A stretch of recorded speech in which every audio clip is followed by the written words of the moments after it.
Frankie and Tommy here. Previous episode highlights start with a gym flood and man treating drowning like a warm-up set. It's raining so hard and the tide's coming in, it breaks a fucking levee.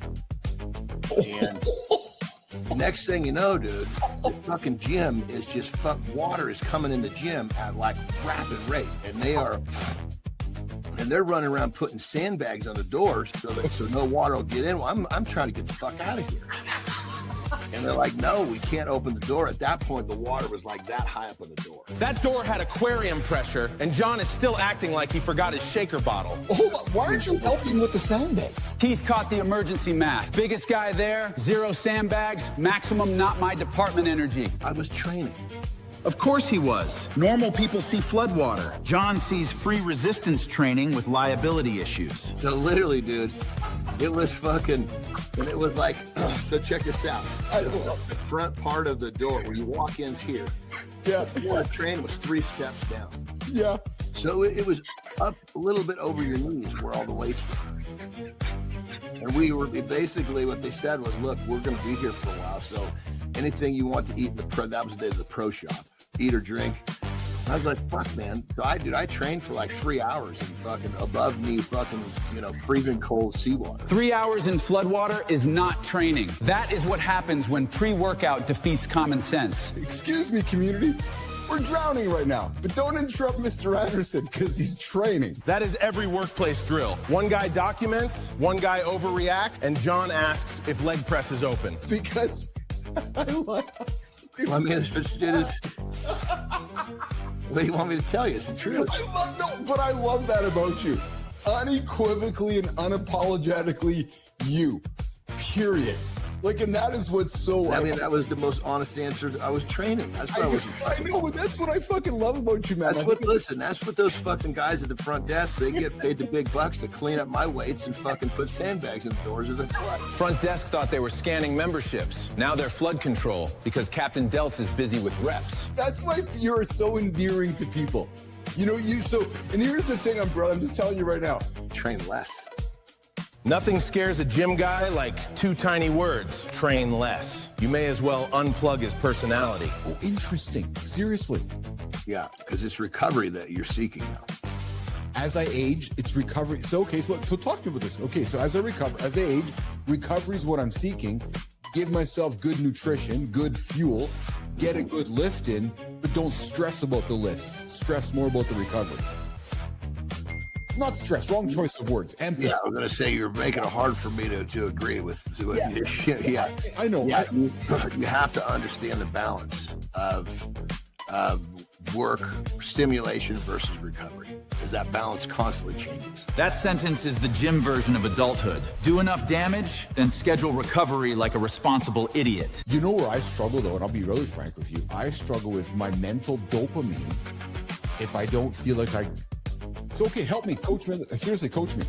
Help me feel like I've achieved something when maybe I haven't. That is every dude staring at his checklist with 4 wins and still calling himself useless. There you go, Johnny. So he did clarify. So nicotine nootropic is addictive. They moved from flood gym to nicotine court so fast my brain needs a seatbelt. But he's comparing it to caffeine. So it's 100%. Yeah, 100%. Well, and I'll say this too, brother. So we know that I like my cannabis. I never got COVID. And I didn't get any of that shit. And some would, my family did all that fucking shit. And so part of me wondered whether, because I was a cannabis dude, whether it didn't affect me either. Keith brought anecdotal science to the table like every uncle at Thanksgiving, with a theory and 0 citations. I'm my anecdotal evidence, Anderson, seriously.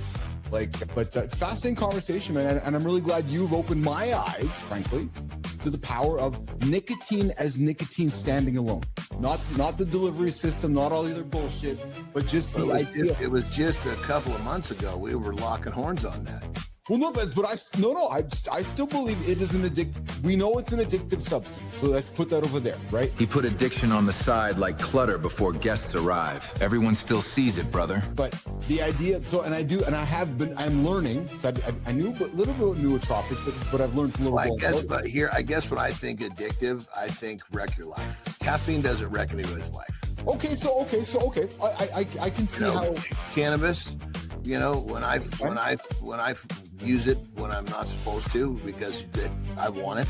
Yes, I want it. Not recommended. So you know what's funny, brother, is that, and again, we love wordplay on this show because we talk so much, but and I know you love your words as well.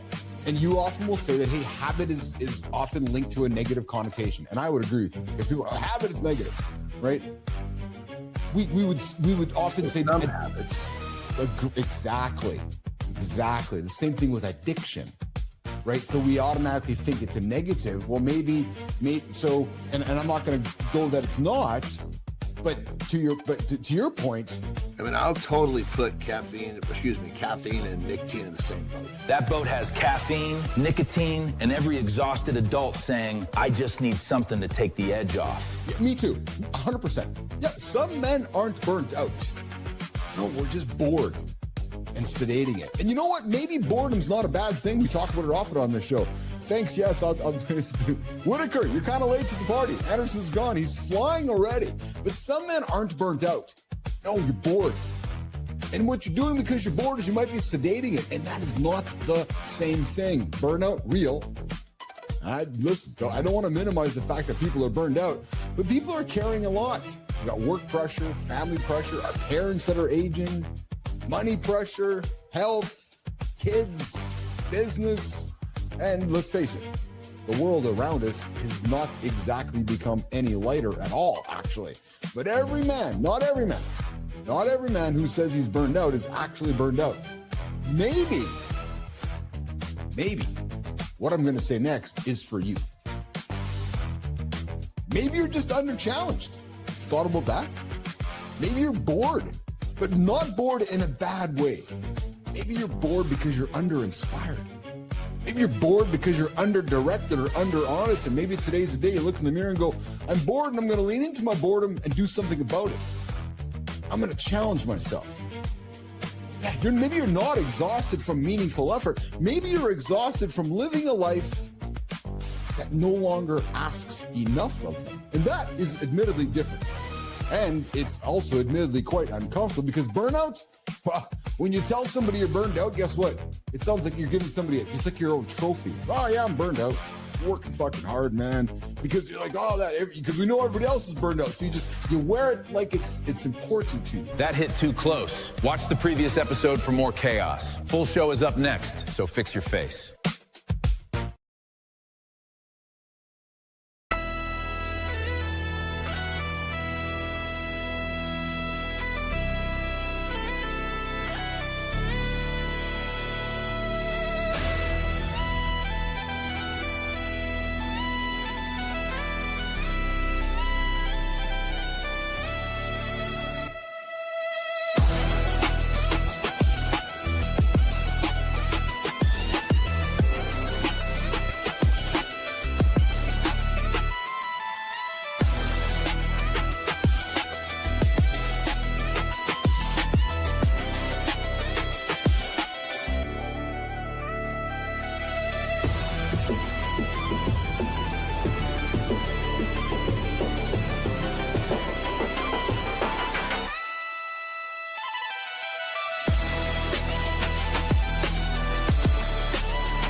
Fellas, some men don't need enemies. Their own brain has an inside man. It whispers, you're right, Then hands them a shovel. and watches them dig a grave for the business, the marriage, the team. Or the truth. Today, we're asking why smart people can become accomplices to their own bullshit. Only on Mornings in the Lab.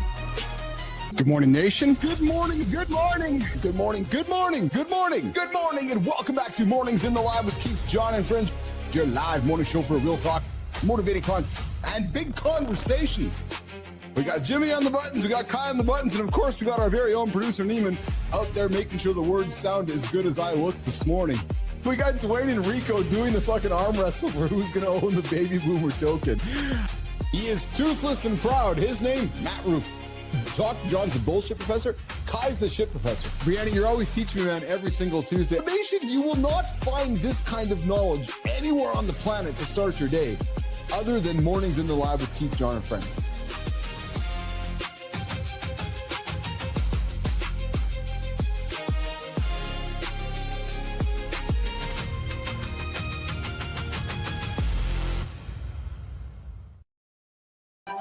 Hey, what?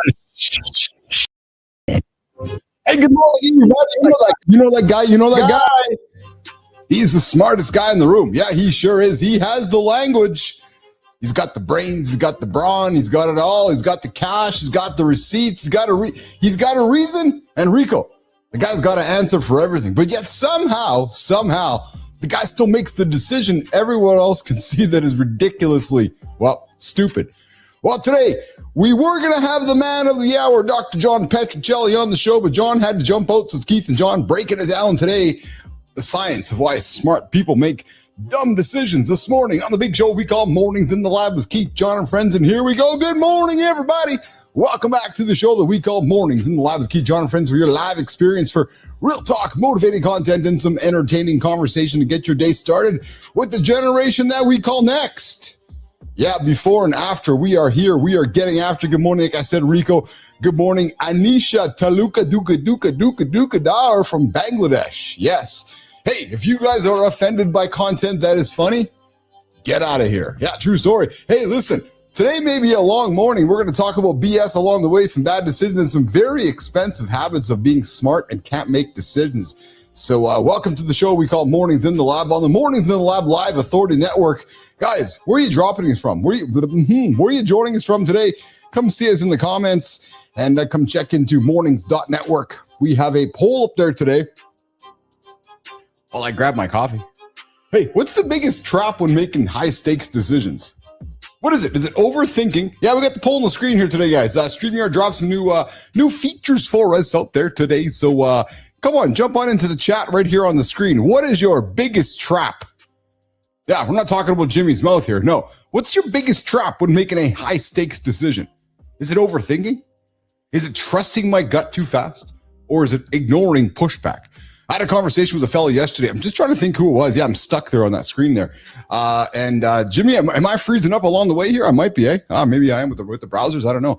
But I was having a conversation with a fellow yesterday, and it struck me how paralyzed they were making a decision. You know, listen, I got respect for that. I understand we all have ways that we make decisions, but sometimes I got to think, overthinking could be as challenging as also underthinking. Good morning, Holroyd. Good morning, Dwayne Whitaker. Good to see you guys there in the comments this morning on the big show we call Mornings in the Lab with Keith, John, and friends. Hey, Dwayne, what's your biggest challenge, man? When making a high stakes decision, do you overthink it? Holroyd, what about you? Do you trust your gut too much, or do you underthink? I'll tell you, growing up as a young man, I was often accused by my parents of not thinking about things. I'm like, no, I thought all about it. I'm like, no, did you think about it? I'm like, no, I did. And because I don't know, I feel like I have good gut instinct.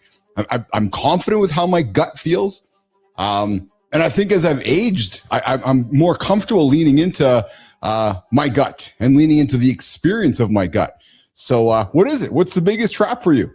And then here's a daily question. I'm going to throw out this. I have a sip of coffee as well. What is the one terrible decision you successfully talked about? You talked yourself into because it sounded logical at the time, and then what was the follow-up? What did it teach you? Dwayne, yeah. So sometimes it was too spontaneous, like my first marriage. Oh, I'm married. Yeah, you're married. But what is it? What's the yeah? So I'm all about following that gut, 100%. I'm a big fan of that. And you guys have heard me say before in the show, I just want to make a decision, because sometimes the hardest thing to do is make a decision, and then the indecision, is equally a decision along the way. Hey guys, today is June 5th as we get ourselves into the second half of the big year we call 2026, day 156. Yeah, good morning, Sullivan. Good to see you out there, brother. Day 156. Yeah. 23 hours, 24 minutes, losing your day to the button. 23 hours, 24 minutes. Just a quick reminder, you are losing your life to the button that we call the snooze button here on just wrecking your life, man. Just absolutely wrecking it. All right, coming up on the show here today. What do we got on the show here today? Hour one, we're going to pull some signal out of the noise, and John's going to say what he has to say. That's just how it works here. Hey, have you guys been to Bellevue lately? Yeah, Bellevue, Washington. You know what? I wonder how many more of these homes are popping up around North America. And I know you all don't know what I'm thinking about, so stick around. There are these certain types of homes popping up, and people are wondering what the hell's going on. Then there was a home in a neighborhood that I used to reside in a few years ago that people were talking about this activity coming in and out of the house. Maybe it's one of these homes. We're going to talk about a home in Bellevue that's got some activity going on along there. Hey, Anthropic, one of the big frontier models, Dario Amodi, he says that Jimmy, this is a funny one. Hello, can we all just pause development? Yeah, so we think that our AI models are growing too fast. So we'd like to put our hands up, and we'd all like to volunteer a pause. Seriously. Yeah, so can we all just get on the same table and just pretend that nothing's happening? So how does that work? How does that work when you say, we all like to pause work on something? And admittedly, Anthropic is leaning back into maybe this is the same thing when we were developing the nuclear bomb, that society is moving too far fast with these AI tools and people don't know what the hell is going to happen. So, because here's the thing. They dropped the report last night. I was reading it this morning. Anthropic's frontier models are now developing themselves. Yeah, so think about that. Yes, you heard me. Developing, it's becoming recursive. So it's actually creating itself. And I'll tell you, because I've been building tools, we're building Conversation OS, the platform that's powering this thing. And I can tell you, I'm experiencing some of the same stuff. I was reading that was it 8 months ago? Development of code was accelerating every 4 months. Now it's even shorter than that. So I'm not surprised. I just don't know how it works when you say, hey, everybody, hey, China, hey, Russia, hey, North Korea, hey, Iran, hey, the whole world. Let's all just stop. Like, what? Yeah, let's just put everything on the pause. Hey, I love you. Pixie Betches. What's going on, Pixie Betches? Thank you very much. I love your voice. Hey, I'm the handsome chief. My name is Keith Billis. You're joining me. You're joining me and John Anderson here on Mornings in the Lab with Keith John. Friends, you're wondering where John is? Well, John's on his way. He might be in the can. Yeah, he's a bidet kind of guy. But Pixie, where are you joining me from? Pixie Betches, one of the new members here on the Mornings in the Lab community. What's going on? What's going on? What's going on? Yes, Sully says, sounds crazy like the Gen X film War Games with Matt Broderick. I know. It's true though, right? It's like, okay, can we all just pause? Let's all just pause. Let's all just put our hands up and see who's going to go first. It's quite fascinating. Oh, Melbourne, Australia. I love Melbourne. Oh, baby, I spent some time down. I tell you right now, man, we got a lot of friends joining us from Australia. Down. Do you come from London down under? Hey, Roofy, what's going on, Roofy? Roofy, how come nobody's come? Where's? Oh, hey, I got a good one. Hey, we also got not from Melbourne, but the other band that was big for a while there. Oh, Midnight Oil. Oh, remember Midnight Oil? They're singing about the indigenous folks there. Yes, that's it exactly. Pixie. Hey, Pixie, I was out in Melbourne, I think about 10 years ago swimming with the sharks. I was down in Adelaide, and there's the bullshit professor himself. Yes. We're going to miss him today.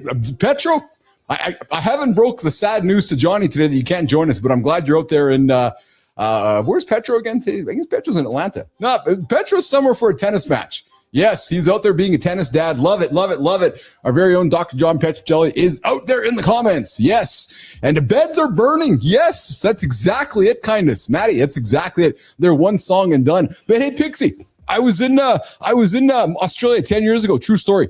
I spent 2 weeks there cruising around the country and ended up down in Port Newton. I can't remember. And we did some deep sea white shark. I was swimming with the white shark, spent some time in a cage. But I got to tell you, spent 2 weeks in Australia. Didn't see any fucking kangaroos. Like, actually, no kangaroos. So I come back to North America thinking the whole kangaroo thing's a scam. I'm like, what the fuck, man? There's no kangaroos in Australia? Like, Roofy, there was not one. Yes, Port Douglas. That's exactly it, Pixie. I went on the Rodney Fox expedition. True story. Yeah, 3 days, 4 nights, down to the deep seas of, I spent time with, I had 53 different encounters with the white shark. Yeah, 53. We counted 13 in total, but 53 different times I spent encountering and hanging out with the big white. I love those white shark. So Pixie, yes, Pixie, we're connecting right now. True story. Yeah, 100% true story. Yeah, kangaroos are in the bush. Yeah, well, I wasn't in the bush, admittedly. Hey, so to all you guys, just having a conversation with Pixie right now, just having a good old chat about my time in Australia. Hey, could you imagine sitting on an airplane and the whole thing drops to the bottom, dude? Airplane sitting on the tarmac in New York City. All of a sudden, the fucking front wheels fall out, dude. Yes, I got a video of that to drop for you guys as well. And hey, watch for a house down the street because your house might be like the house in Bellevue. Coming up in a few moments, going to talk to you about that one. And Washington, yeah, we're going to go back to D.C. We're going to D.C. today. Yes, we are. There's a Catholic exorcist priest fired after declaring on YouTube, here we come, here we go. UFO sightings are demonic manifestations. Yeah. Oh, Pixie, I've never been outside of Australia. I hate planes, terrifying. I can respect that, but hey, here's the thing. I'll tell you something. You guys live on a big island. Yeah, just jump in the water and swim. Yeah, just get after it. Just jump in the water. There you go. Yeah. Oh, there we go, Sullivan. Yes. We are all the way out there to the future. Yeah, so Pixie, hey, I like talking to my friends in the future there. Anything I should know about the future coming my way here in North America? Yeah, true story. All right, well, listen, Anderson's on his way up, but it's time to get into something we call every 24 hours. Neiman, what do we call it? Oh, hey, I wonder how Neiman's teeth are doing today. I haven't talked to you yet. Hey, Jimmy, you talked to Neiman today? Is teeth still in her mouth? Or is she all just like, bah? Yeah. Fuck, man. Our producer, Neiman, has toothache. Nothing worse in the fucking world than toothaches, man. Toothaches. Pixie, I'm with you. I'm absolutely with you. Aliens are actually here. Yeah, true. I think they're walking amongst us. Yeah. Hey, maybe all the aliens in New Zealand, Pixie. Maybe that's where they're hanging out. I don't know. Yeah. All right, well, listen. Let's get the show on the road. I like that. Let's get the show on the road because the morning loop, it starts. Oh, baby, right now. Good morning, nation. We're awake, we're moving, and nobody has stepped in disaster yet. Wait, do you smell that? That's the smell of shit. Frankie, what happened to you? Power went out earlier. The hall was pitch black, and I almost stepped in dog shit. No fucking way, Frankie. You already did. Look at your shoes. I thought that was mud, which means my morning started with false hope. Frankie, that's not false hope. That's dog shit with a motivational speech. Nation, fair warning. Step smart, laugh fast, and keep moving. Let's start the morning loop. Good morning. Thanks for having me. What? Thanks for having me. Dude, it's my fucking show. You guys are only employed because I got a show. What do you mean, thanks for having me? Jimmy, who set up that situation over there? So, hey, Pixie, if you notice that, we got a whole crew here. That is Sterling, that is Preston, that is Frankie, that is Tommy, and somewhere hiding in the corners, we got our very own Sophia Grant and Maya Reyes telling me that they're happy to have me here. What the hell is that all about? I have no clue-a-roni. All right, let's get after it this morning, team. Okay, so, all right, I got a few things going on here. This one, I'm gonna wait for this one for Johnny. So I'm a dad. I'm a father. Yes, I make babies because I'm a dad. Well, if you live in New York City, fuck, man. I'm sorry. If you live in New York, they have rewritten a parental terms. We're gonna talk about it, and I'm gonna talk about it with my brother from another mother. His name. Let's see how he's flying in today. His name is John Anderson.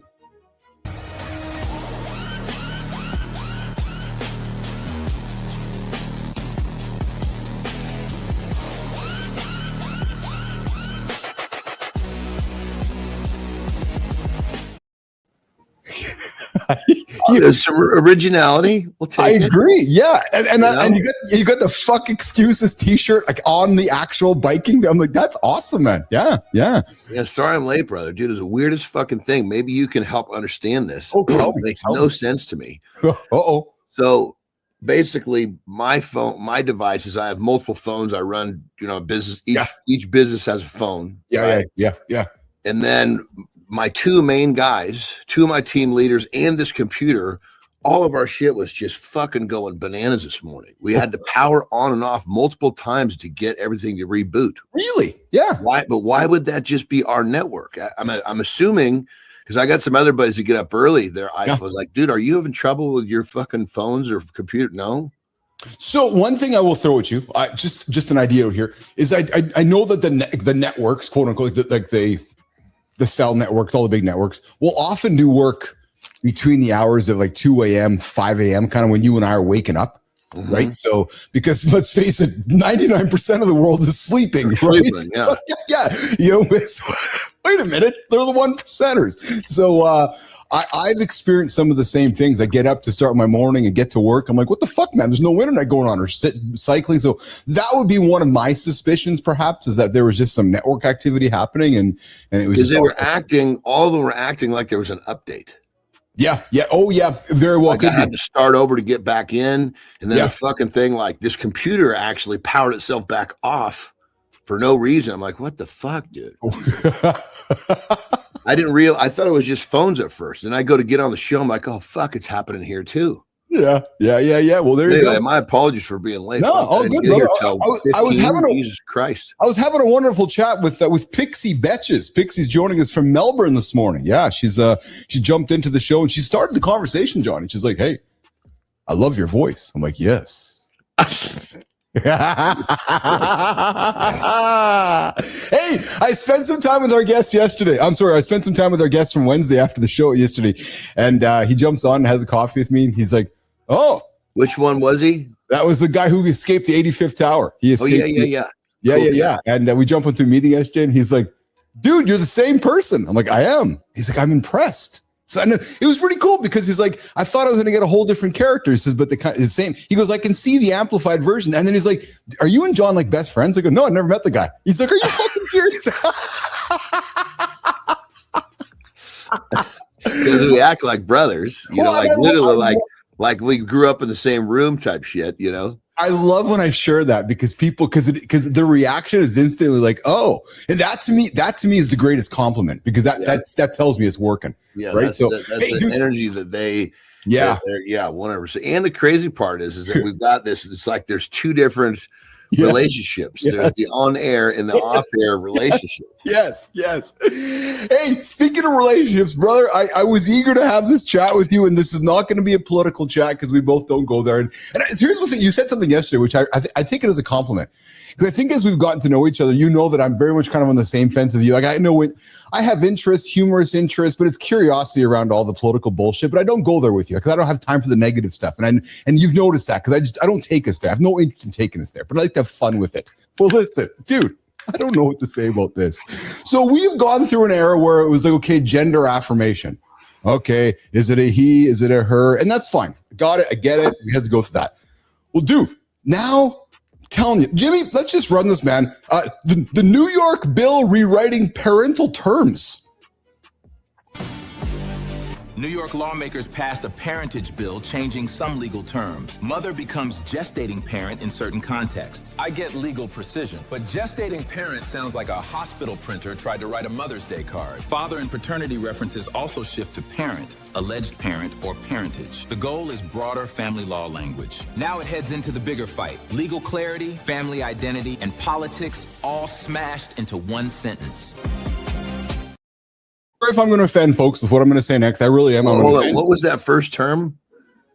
Gestating parent. What the fuck does that mean? Yeah, exactly. So New York lawmakers, brother. That's not like a term that you recognize either. No, well, I kind of do, but I'm like, really? So I have no fucking clue, dude. I couldn't even guess right now. Fucking ridiculous, man. So New York lawmakers are passing a bill that would replace some gendered parental terms in state law with gender neuter. In other words, Johnny, the bill changes mother to gestating parent. So you're now not a mother. You're now confused what you got. So the bill changes mother to gestating parent. And So you want to be in the neutral zone. You're a gestating parent. And father to paternity parent or gestating. I don't know, man.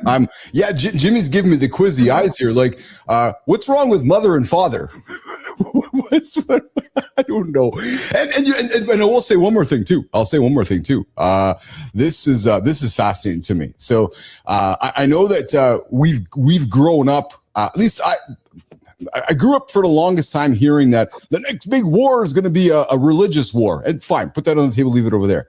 Well, yesterday, Hegseth banned 150 other religions to participate in the U.S. military. Well, what would be the definition of a religious war? Different of beliefs, clearly. That's right? exactly it. Yep. Isn't that already happening with fucking politics? Or just call it religious? Dude, you're bang on. No, that's And if we define religious war, it's got to be a different in belief. Yeah. Well, and that's why I want. I like how you simplify things, because they say so. I guess yesterday, the United States military allowed up to 151 different beliefs if you wanted to be in the military. So whatever you could be atheist, you could be Catholic, whatever. But now they're only allowing 31 types of religious beliefs in the U.S. military now. Right. So it's like, so that's interesting to me, actually, because it's like, no, if you don't have the same beliefs as us, you can't be. So if you're a fatty, we don't allow you to come to the UFC match. Well, see, then if you want to go like, if you're a fucking, say, and live in Russia. Yeah. Right?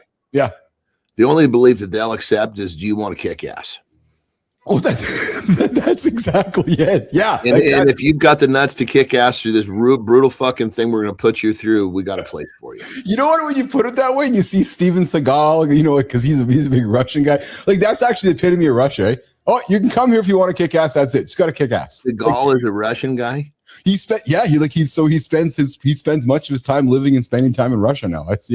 But he's not Russian. He just spends time there. Yeah, he's fucking way too soft. Hey, could you imagine sitting on an airplane just sitting there, and all of a sudden this happens? Jimmy, let's run this, man. I was sitting in an airplane yesterday. Jimmy, run the clip.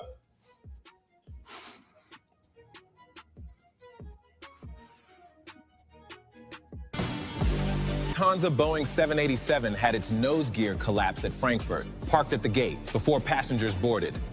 That is a terrible airport announcement. Your flight is canceled because the plane face planted. Several crew and ground staff were hurt. Some went to hospital as a precaution, then were discharged. The cause is still under investigation. That is aviation language for everyone. Please stop guessing like drunk mechanics. For travelers and investors, this is about confidence.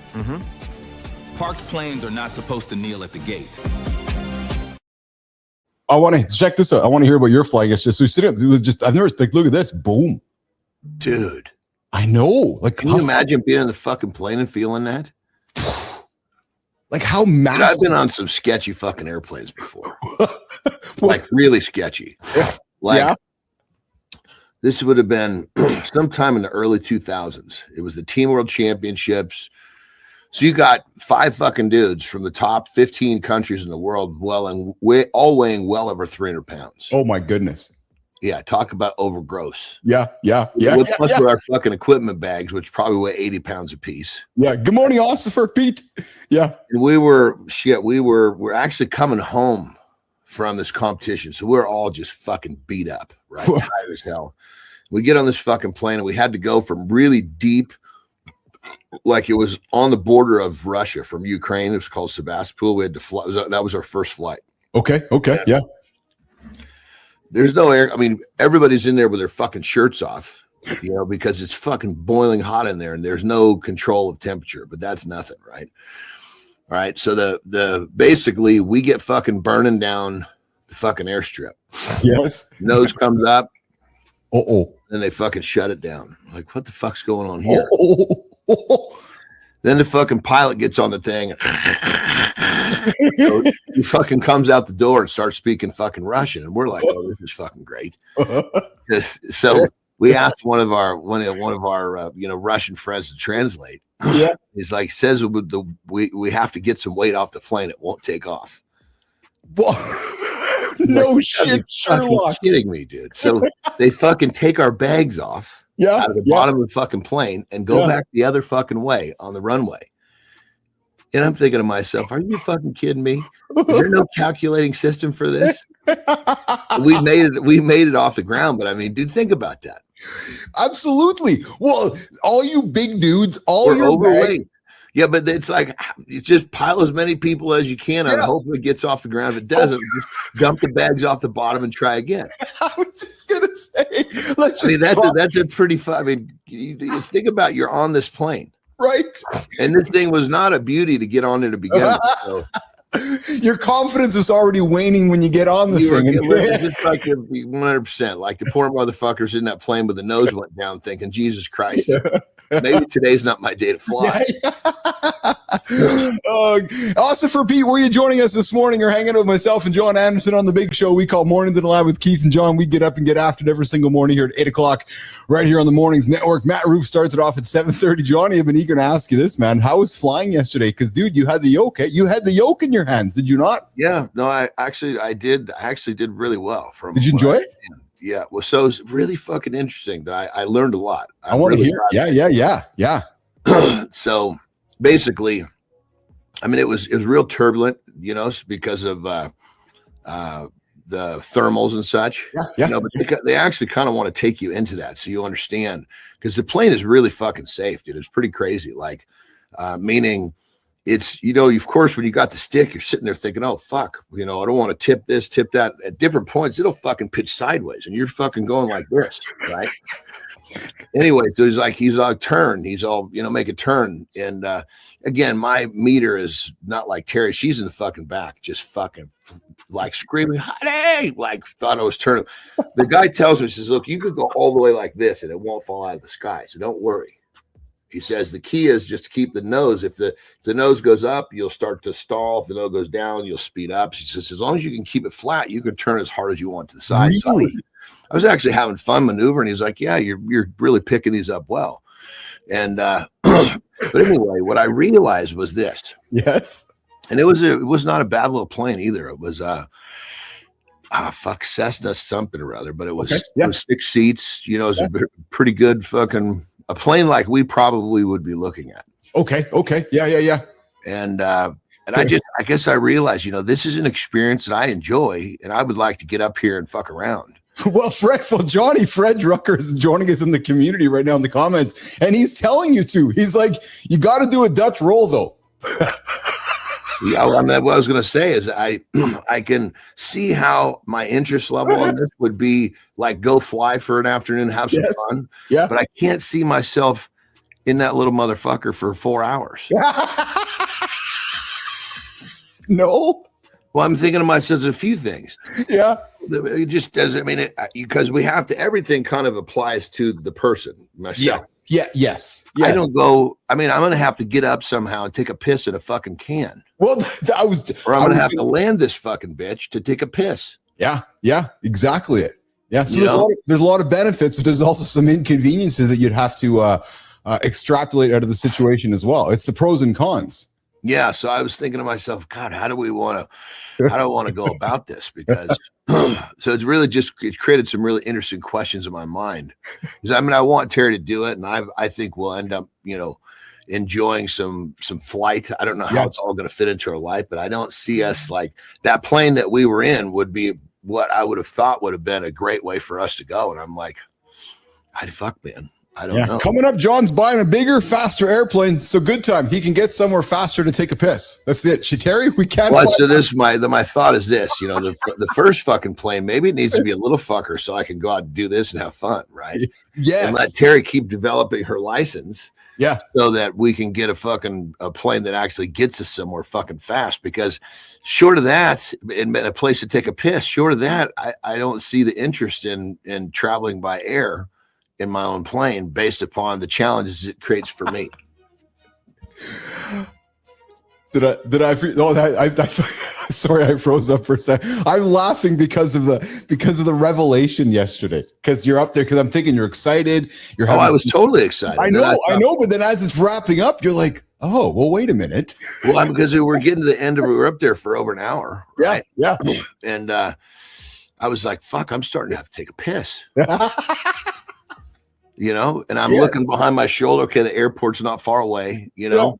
Yeah. I'm like, what the fuck if it was on the way to see my mom and I had another hour to go? What the fuck? This would be an uncomfortable fucking ride. Yeah. I'm not pulling over to the side of the road and taking a piss I do in the car. And you're not pissing out the window either. That ain't working either. No. You know, and keep in mind these cockpits, dude. For me to fucking get out of that cockpit, like to unbuckle and get in the cockpit, get in the back. Because there's a door to get in the cockpit and a door to get in the back. Going over the fucking seat and have Terry be taken over. Fuck, I can't see that being a situation I'm going to want to address. Period. Let alone, you know, on a fucking trip that we're taking every time. That must have been that might have been a sight to see, navigating around inside of the cockpit. Hey, maybe you guys could get in the Mile High Club. Oh, there you go. Hey, you can piss in that thing. Yes, there's the thing you can piss into. That's a piss cup. I understand that I can do that, but it just takes the fucking it takes the romanticism away. Yeah. So maybe up there, you guys, like I said, you could join the Mile High Club. You'd have to get a pilot to get the plane, get up in the back there, get the business over, and then you ever tried that? I mean, yeah, you're assuming that that's not part of my repertoire already. Oh, so good for you. Good for you. So I made the attempt. Actually, it didn't work very well for me though. No, I tried to make that happen myself. Well, I can only imagine you're in the fucking airplane snapping the shit out of your wrist. That little fucking bathroom, you know, just ding, ding, ding.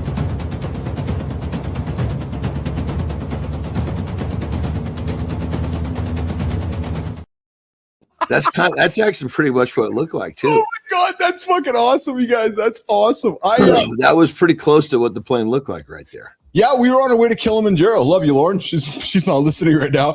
Yeah, we were on the way to Kilimanjaro, and I'm like, hey, let's go and try this. So we get on in there into the bathroom there, and no, the handsome chief wasn't working. Nope, just wasn't. Like you hear it, ding, ding, ding, ding. And people outside the door going, is somebody playing a guitar in the bathroom right now? No, there's no guitar being played. Just pulling my string. The way where it's the most fun is when you meet your partner on the plane. Oh, well, duh. Yeah, well, yeah. Fuck, that's hot. Come on. Oh, dude, that's awesome. That's the real Mile High Club. Fuck, that's awesome. Oh, I like that. With a willing participant, what the fuck? Yeah, what's so challenging about that? I like that, man. Other than the small bathroom. Yeah. I like that. You meet somebody, you go in the back, have some fun, and then you get off the plane, never see each other again. Dude, that's pretty fucking cool, actually. Yeah, well, here it was much cooler before fucking camera phones and social media. Yes, it was. I guess when Terry and I got together, that stuff was just coming in. Oh yeah. And we were all just realizing, okay, I guess the good old days are over. Yeah. Terry came at the perfect time because it was like, you know. Yes. Fred Uckers, you ever had the door open on one of those small planes? No, I don't think Johnny was opening the door on that one. Hey, so I'm suspecting what I'm going to share next is happening more and more around North America that nobody's really paying attention to, but maybe more and more people will start paying more attention to. Maybe it's happening down the road from you. Maybe it's happening down the road from me. Jimmy, what's happening with that house in Bellevue? Let's put it on the table and have some fun with this one. Bellevue police searched a rental home branded online as an OnlyFans house. One person was arrested. A creator house sounds harmless. Then the business plan starts looking like a velvet rope with handcuffs. Neighbors reported parties, paid admission, and hundreds of people. Yeah. Police are investigating possible trafficking involving minors. This is the dark side of platform glamour. Rent-free can become leverage faster than people admit. The legal test is force, fraud, or coercion. The family test is spotting the trap earlier. So I put this one on there just for us dads out there, like so OnlyFans houses that are popping up just to make content. So creator houses, but OnlyFans houses. So maybe our daughters, our boys are going to parties and just throwing it out there, just things that we can be aware of. But they found a home in Bellevue that was purely being used maybe for human trafficking, but also for illegal OnlyFans content. Good morning, Jay. What's shaking, brother? What is illegal OnlyFans content? Well, maybe underage or maybe coerced, maybe females that are trafficked. Kind of just meaning just outside the law only. Yeah, and just maybe creating some awareness for all of us out there, right? And I think the same fucking lines apply from, say, porn to it is to OnlyFans, or 100%. Yeah. To me though, this just is one of those because let's face it, OnlyFans has become a cultural thing, and we just kind of, okay, it is what it is. But then you start adding up there's the OnlyFans, but how did they get there? Oh, they were coerced to be there. Well, now it becomes an illegal thing, which we all don't as parents and dads, and we're like, no, we don't like that happening. So what's going on? You think to get somebody who's kind of timid, fucked up, they're willing to do the shit they wouldn't do. Bingo. That's exactly it. Right. That's exactly it. That's a sketchy experience. Nothing like a door that leads to the sky. Yeah, no shit, Fred. I have not been. Hey, there's a fellow on a plane. A couple of UFC fighters earlier this week, Johnny, wrestled them to the ground. He tried to open up the plane door at 35,000 feet. And a couple of UFC fighters grabbed them on the plane, wrestled them down, and fucking strapped them up. People getting kind of crazy, on airplanes type thing. So it's that shit happens, man. That absolutely shit happens out there. All right. So I want to do some things here that I've been trying to get to all week, and I have not had a chance to get to all week, and I'm going to do it with you right now. But I got this Origins campaign launched on LinkedIn, and I want to get you involved in it as well. And it involves asking some questions. And I have one for you right now that I'm going to be throwing at you here in a quick minute. Once I get them here, give me un second. Let me see here. There it is right there. Okay. So Johnny, I got a question for you, and it goes like, as I keep looking and as I keep trying to stumble my way through my words here this morning,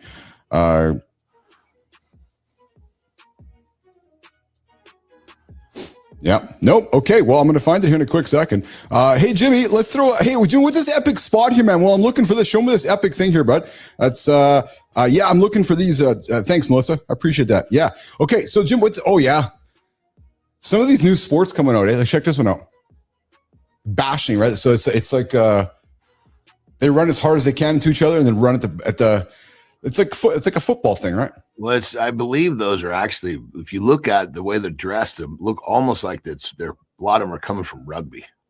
Oh, yeah. Because that's rugby right there. That is rugby right there, yeah. Yeah, they're trying, you're trying to tackle getting your head out of the way, but it doesn't always happen. That's why some of these dudes go fucking cold.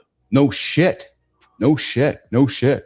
All right, well, listen, I got sumo running. That's what it is. Hey, Fred, thanks, brother. I appreciate that. All right, brother. Okay, I'm gonna have some fun with this morning. So, we're doing an Origins campaign on LinkedIn. We're gonna get you involved in it as well. All the members of the Mornings in the Lab network are running through their Origins. I think a lot of who we are is from where we are from. And Johnny, my first question for you right now is, where are you from specifically? Like, where was I born? Yeah, like I want to get right into your origins. Like, where were you from? San Francisco. Tell me. Get into a little further with me. Where in San Fran? Fuck, I don't know. I was in the fucking hospital. So okay. Where? I was in the fucking gutter on Market Street. I mean, so I do know San Fran, but how long did you live there? Because you were raised in Portland, were you not? I was born in San Francisco, but we lived in Marin County, which is just the neighboring county of Brandon. The Golden Gate Bridge separates the two. Oh, okay. So help me with this. I'm familiar with the area. So Marin County, not on the other side of the bridge, or John, but on this side, right? Like not on like when you go over. Marin County's on this side. Yeah, this side. Not on that one over there. When you got to go over San Francisco. Yes. In Marin, you have to cross the bridge to get back and forth. I see. Okay. I see. Okay. So then, how many years did you live there before you guys moved to Portland? Was 7. What, 6? Yeah, 6 or 7 when we moved. And we went actually to a town called Aurora. Okay. Yeah, Aurora, Oregon? I say Portland because that's where I went to school, and that's Yeah. people know that. You know what I mean? Yeah, yeah, Be yeah. like it'd be like if someone lived in some small, like I live in Corona, California. Yeah, That's okay. that's like it's an outskirt of LA. So you say I live, Yes, I get LA. you. People identify. I get you. Yeah. So here's a good one that I think I'm going to make you think. What I think I'm going to make you think. I think I'm going to make you think on this one. Yeah.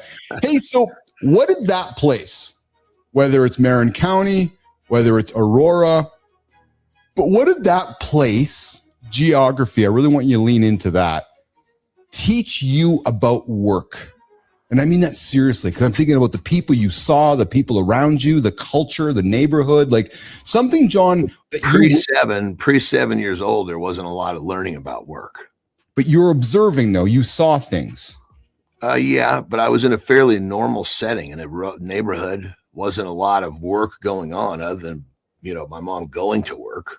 That's You know my what I point. mean? That's my point. Yeah. So it was like middle of the night. Was it like, so for example, John Kiesel, one of the guys we're doing this with, he remembers very vividly how every morning at 4:30, his dad got up and went to work, and those principles of teaching him that early morning, going to work, that work ethic, right? Just what he was raised in. And there's something in you that you witnessed, which has taught you who you are today.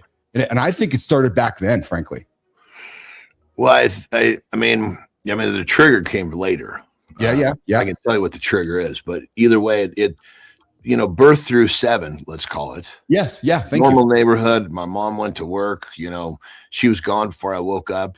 Type stuff. My brothers took me to the babysitter, or I walked to the bus. That's kind of all I remember about those times. Okay. Other than we lived on a really steep hill, so it was really cool. You could ride your fucking big wheel or your bike down this really steep hill. Yeah. It was just a standard kid playing. There wasn't really at that point, there's not a lot, especially with a mom who's single mom raising 3 boys. There wasn't like she was around a lot to be instating other than just giving love. But then when she remarried and we moved up to Aurora, Oregon, we moved onto a farm. Now that's where things started to change. But you know what's awesome, Anderson? Because this is your story, you can't even tell it because I'm sorry, you can't see it and I'm listening to it. You learned a lot about work in those first 7 years from your mom by what you just said, right? This is what you said. My mom was raising 3 young boys. So I'll be honest, brother. During that time, I was pretty fucking clueless. Yeah. I mean, I'm telling this story because I look back and I understand now. But at the time, I was worried about my next fucking bowl of Fruit Loops. I know, but I love it. So this is telling so much about me, about you, though. Well, for example, I remember eating a lot of fucking mushroom soup. Yeah. Because Fuck, me too. we were fucking broke. We didn't have money for food. But Yeah. I didn't remember that. I was told that. Interesting. Yeah. So your the stamp that you're talking about, Yeah. that was imprinted in me, would have been later once I had been, kind of diagnosed, if you will, as a dummy, right? Yeah, yes. And I got taken out of the normal, kids groove. Yes. Yeah. Yeah. And at that age, all you want to do is be like everybody else. So immediately I had this insatiable, need, want, all the above, just to get back into line, so to speak. But Johnny, but what's fascinating to me though is that because you proudly talk. Charlie says, I don't remember much of being 7, and that's fair. But you share so much about how much you're a mama's boy. You love your mom, your mama's boy. She taught you a lot that you, in some ways, you don't even perhaps realize, right? Because 100%. But I'm just trying to tell you that there wasn't much absorbed at I get that. 7 years old. 100%. Because the next question I would throw to you is what did that place, again, leaning into the geography, right? Like the origin of the geography, right? Like what did that place teach you about survival? And when I think about what you're saying is that, your mom went to work, went to hard. You were just worried about getting your next bowl of Fruit Loops, your next bowl of mushrooms. I was worried about my next bowl of Fruit Loops because Yes. I was not because I was hungry, because I was a fucking fat little sugar mongrel. Yeah, yes. Yeah. I didn't understand that we had very little. That makes sense. There was very little awareness during that time. Yeah. And I didn't even really realize. I didn't even understand the difficulty of a mom taking care of 3 boys on a teacher's side. I didn't understand any of that until it was, conversations years later. Yeah, and you started connecting, and then you started connecting the dots of realizing what you came from, right? Seriously. So like, holy shit, that's why it's so much soup. Yeah. Yeah. But yeah. again, there was very little awareness during that time. You know, the real awareness of me becoming me was what I just described. Now, how my mom played into that is that a lot of parents, they just kind of, okay, well, you better get to work. You know, my mom would fucking like when that button got pushed, like fuck, Yes. I all of a sudden realized I needed to come home on a fucking Friday and start my homework right away because it might take me all fucking weekend. Right. So what did she do? She stayed with me. She sat by my side And supported you. Yeah. Yeah. You know, a parent, you know, you can't just put a kid in a timeout. You have to go with them. 100%. Oh, well said. Yeah. And so, so basically that's where my mom factors into this, you know, because up to that point, you know, there was never, you know, I was loved and, you know, I had two older brothers that beat on me in a loving way, which I'm thankful for. Well, that's how it works. That's how it works. Yeah. Yeah. But it wasn't until these times that I started to really, that's when the role modeling example and all that started to become more of a teaching, if you will. Yeah. Hanging out with Keith and John this morning on Mornings Live. But why? Because you learn from what they do, not what they say. Absolutely. Yeah, I agree with you. I'm breaking down, I'm getting to know Johnny, do some Origins interview with Mr. Anderson this morning on Mornings in the Lab with Keith, John, and friends. I'm going to come back to some more questions for Johnny. But I got to tell you, though, brother, you're as an interviewer, you are seeking the answer you're looking for. That's for sure. Yeah. Well, I answer the question, oh, no, but I answer the question. Oh no, but they just keep bringing me back to what you think. Which because I'm trying to get you to a deeper place around the origin, around the geography of where we come from, and I think.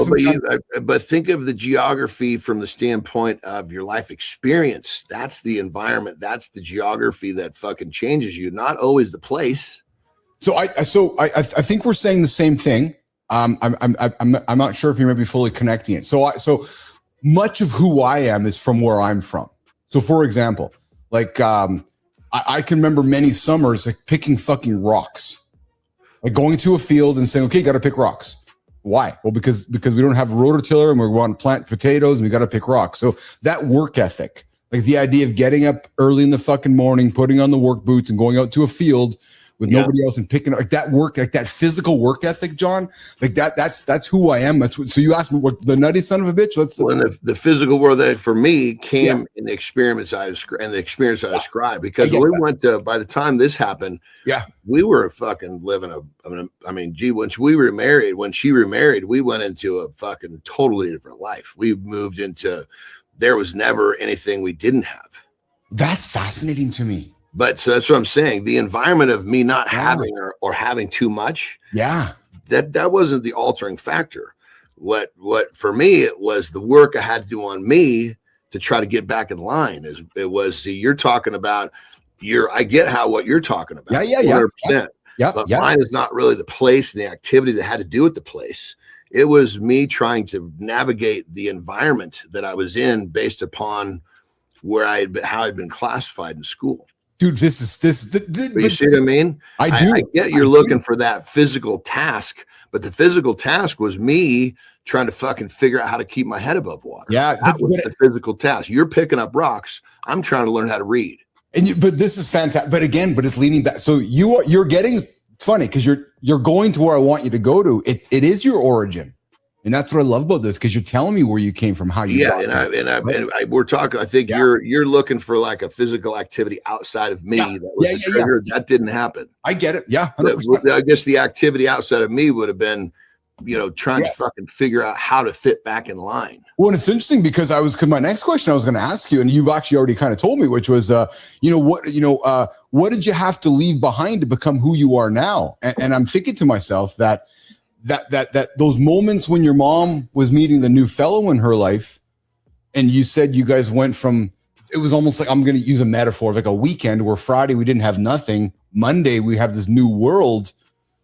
Am I correct with kind of that? It's like, holy shit, we're kind of going in a new direction now. Again, I didn't. You're assuming that I had all this awareness. Yeah. I am. You're right. I am. Yes. I had. This was my life. My world. All it really did was, holy shit! Look at this fucking huge playground I've got. I got a new bike now.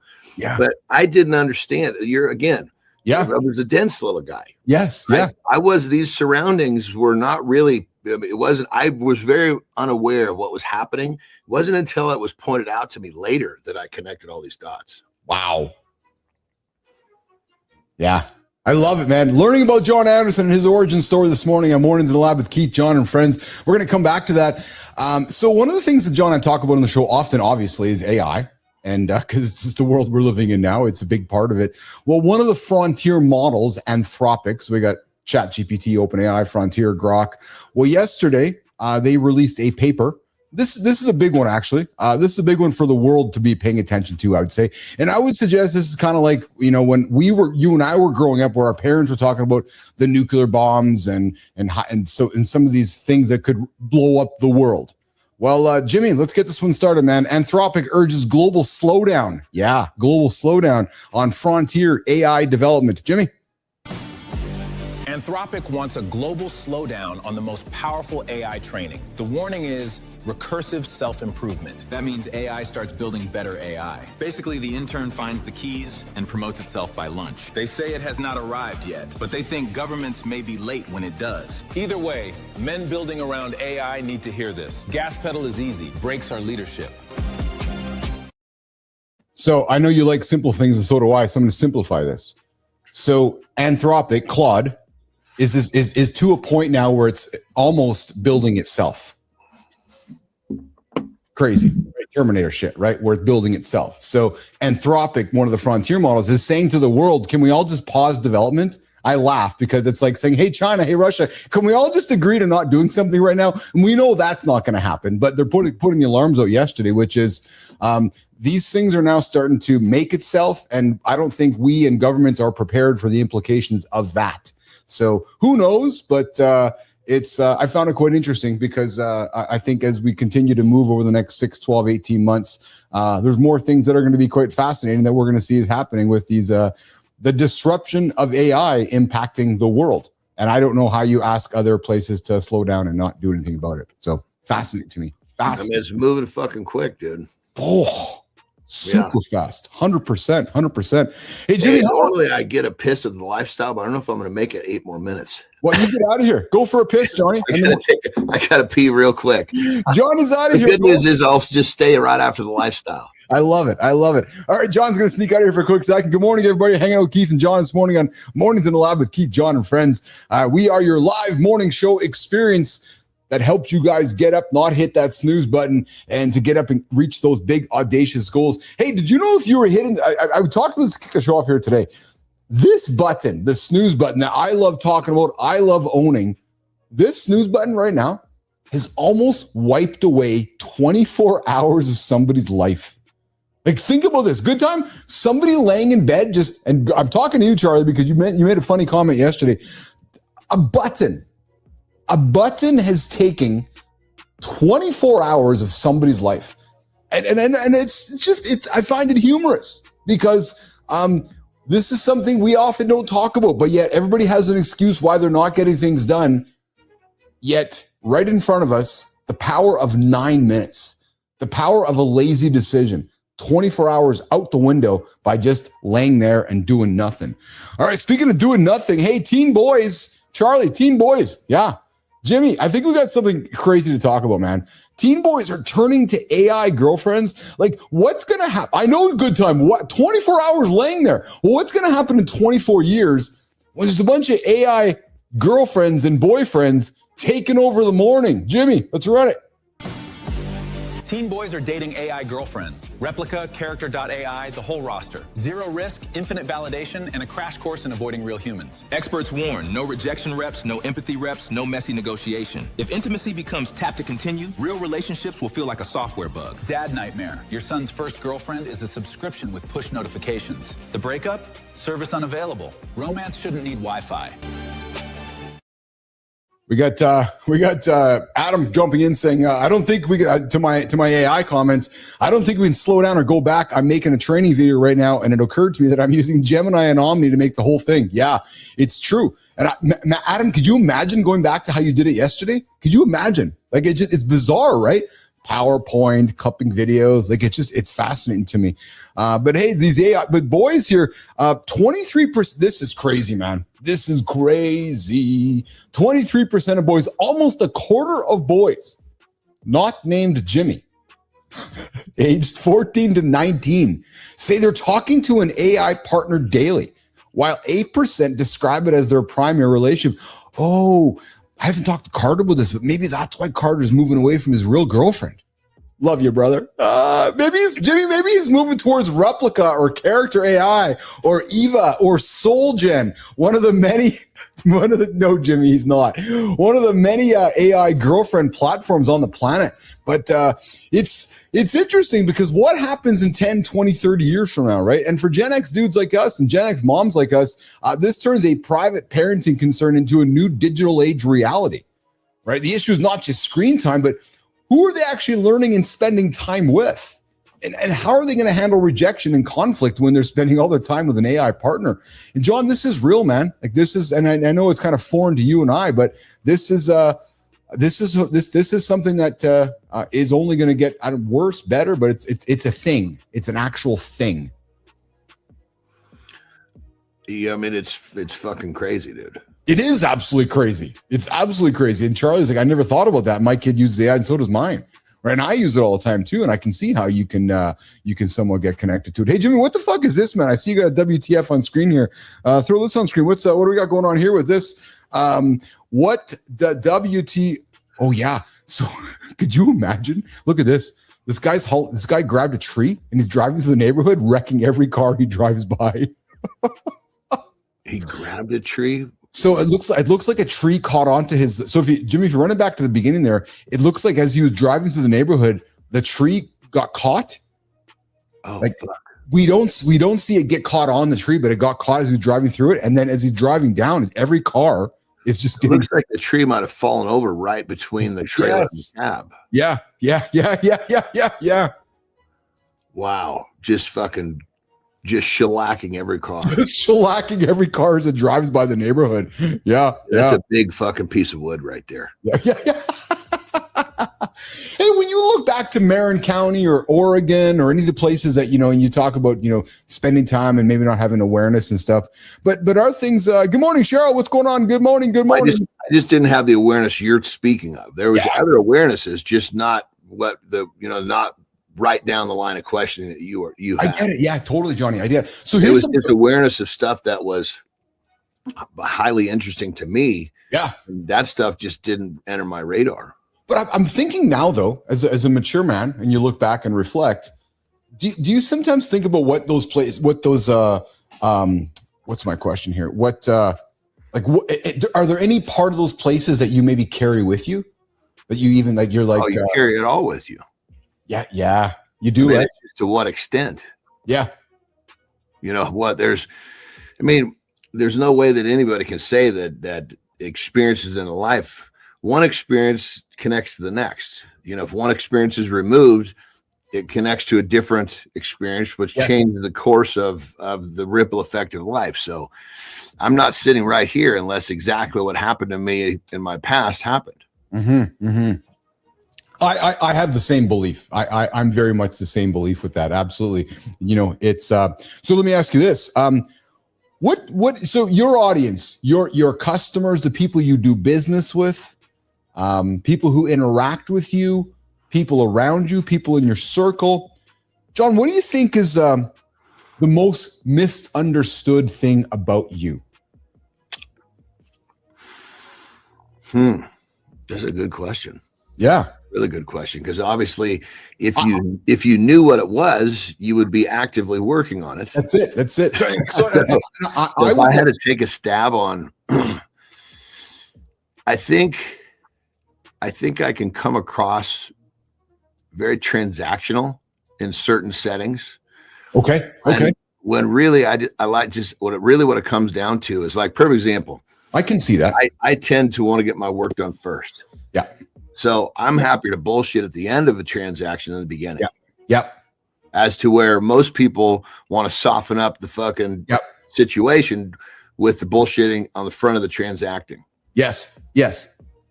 So I think because I always lean to get my work done first, I'm viewed as transactional more so. Does that make sense? I can see that. I can understand how that would be interpreted because I've spent time working with you. I spent time getting to know you. And in my early days of getting to know you, I can see how that interpretation would be. I would observe from the outside two things about you that I think is misunderstood. I think that you're incredibly smart. I don't think you think I think you don't give yourself enough credit. No, that's part of the story, brother. I think so. Brother, it comes down to, I look at people and I go, in my mind, I think, what is wrong with you? You know, Well, I totally see, you know, the path out of here. I mean, I feel like I run circles around the average man. So, but the thing is, you're a contrast because of, I'll be frank, because of your appearance, right? Because our eyes see something. So our eyes see something, and then our eyes decide. We see, then we decide. So I'll say two things about you. You're extremely kind. That I think because we see a big man that's hulking, muscular. He's probably aggressive, and he's probably mean, and he's probably not kind. You're extremely kind, extremely generous, and extremely smart. And those would be three things that I have observed spending time with you that I think the average person would not witness until they spend time with you. I can see how they would think you're trying to. I have to let you into my space to see that. Yeah, exactly. Yep. 100%. And I can see that, but that would be my observation from the outside. But from the standpoint of like being smart, I mean, it's part of the story. But when you say smart, I think I also categorize like, I guess what's the definition of smart would be the question, because the general smart is, do you fit into the box that society gives you with your letter grades? Yeah. Well, fair question. Yeah. So define smart. Yeah, but I mean, for the most part, I see smart as being able to get what you're trying to achieve in this world, right? And so, for the most part, I've become pretty fucking good at everything I've chosen to do. Yeah. I can. That's actually interesting. Yeah. What is smart? Like, is smart? Define smart. I mean, yeah, smart, because you know when you say. If you're a smart motherfucker, but you can't execute anything, it's like saying, good for you, I'm smart. To your point, it's like, yeah, I have an IQ of 500 million, but I actually can't get anything done. It's like, I know so many people who are too traditionally smart for their own fucking good. Now that we talk, See, I was, thank God I was just dumb enough to believe I could do it. Well, and I think so. I think I've been just smart enough to convince everybody that I'm smart. So I just read enough of the headlines to convince all you motherfuckers that I'm actually smart, but I'm not actually smart. I'm just gonna execute, man. I just know how to execute. That's it. Like you, I just know how to get the work done. But smart? No, not smart. You have a way of seeing things far in the future that most don't. Yeah, and it's because of my interest, John. It's like we found an interest. Right, your interest is the body. Your interest is knowing. I didn't ask for an explanation.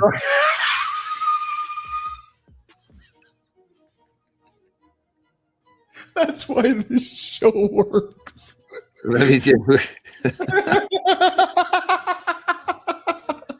Fuck off. Good morning, everybody. But I'm making a statement. I don't need you to tell me what I know.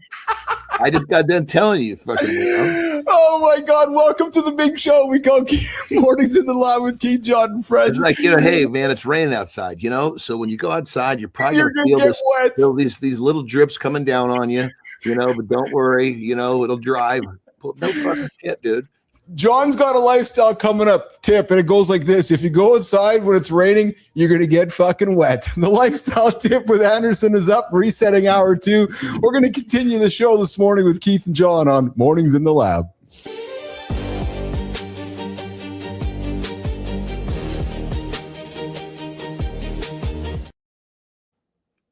Taking a bite off of the conversation my brother from another mother, Keith, and I are having. And I already kind of said what I'm going to say now, but I'm going to connect a question to it. Are you too smart for your own good? Are you one of those people who knows what you want to do, but through what you believe is some sort of an analysis type process, you're really just talking yourself out of what you know you should be doing? Because generally speaking,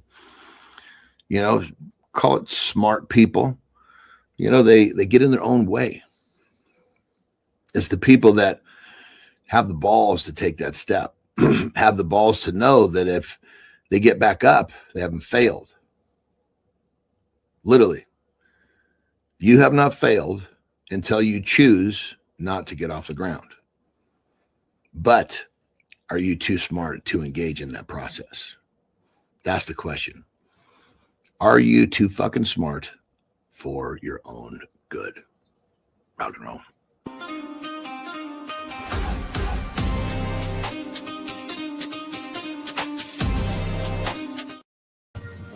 Good morning, everybody. Good morning, Lauren. I see you there, baby. Good to see you out there in the comments. Good morning and welcome back to hour 2 on Mornington Live with Keith, John, and friends. We're having some fun this morning, Keith and John, getting after it, and we're gonna continue the conversation. The science of why smart people make stupid decisions. John is set up for this one.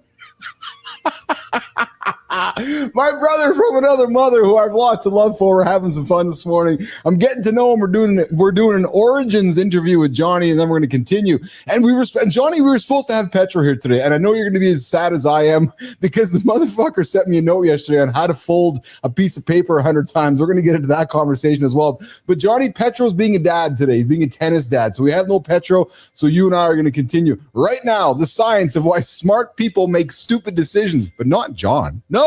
Coming up right now on Mornings in the Lab with Keith, John, and friends. Being smart isn't armor, it's leverage, and you can use it to justify the exact mistake you're about to make. Intelligence doesn't protect you from bad reasoning. It just builds better excuses that feel like truth. That's the trap. You stop asking, is it real? And start asking, can I defend it? That's the moment the slide begins. That slide is motivated reasoning. Your brain turns into a lawyer cherry-picking evidence to win, not to understand. Then you isolate, ignore dissent, and call it focus. That's how smart men pay for one choice with years. Today we break the mechanism and build an ego-proof decision framework. External data, friction, and a red team before you commit. And that's how it's done.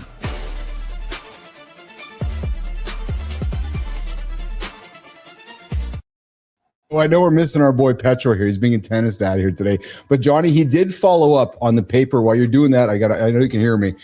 So while you're doing that, listen to me. He sent me the note yesterday on paper folded 100 times. And it's a fucking book. It's actually a book of text on how to make it happen. So Petro, I know what I'm doing this weekend. I'm learning how to fold a piece of paper 100 times. And it's... obviously, in reality, you can't fold paper more than about 7 to 10 times due to physical limits, but the math is the fun part. In other words, the math works to do this, but we'll come back to that one. Hey, so you know what Petro is? He's trying to find a better way to exit the show before he comes back.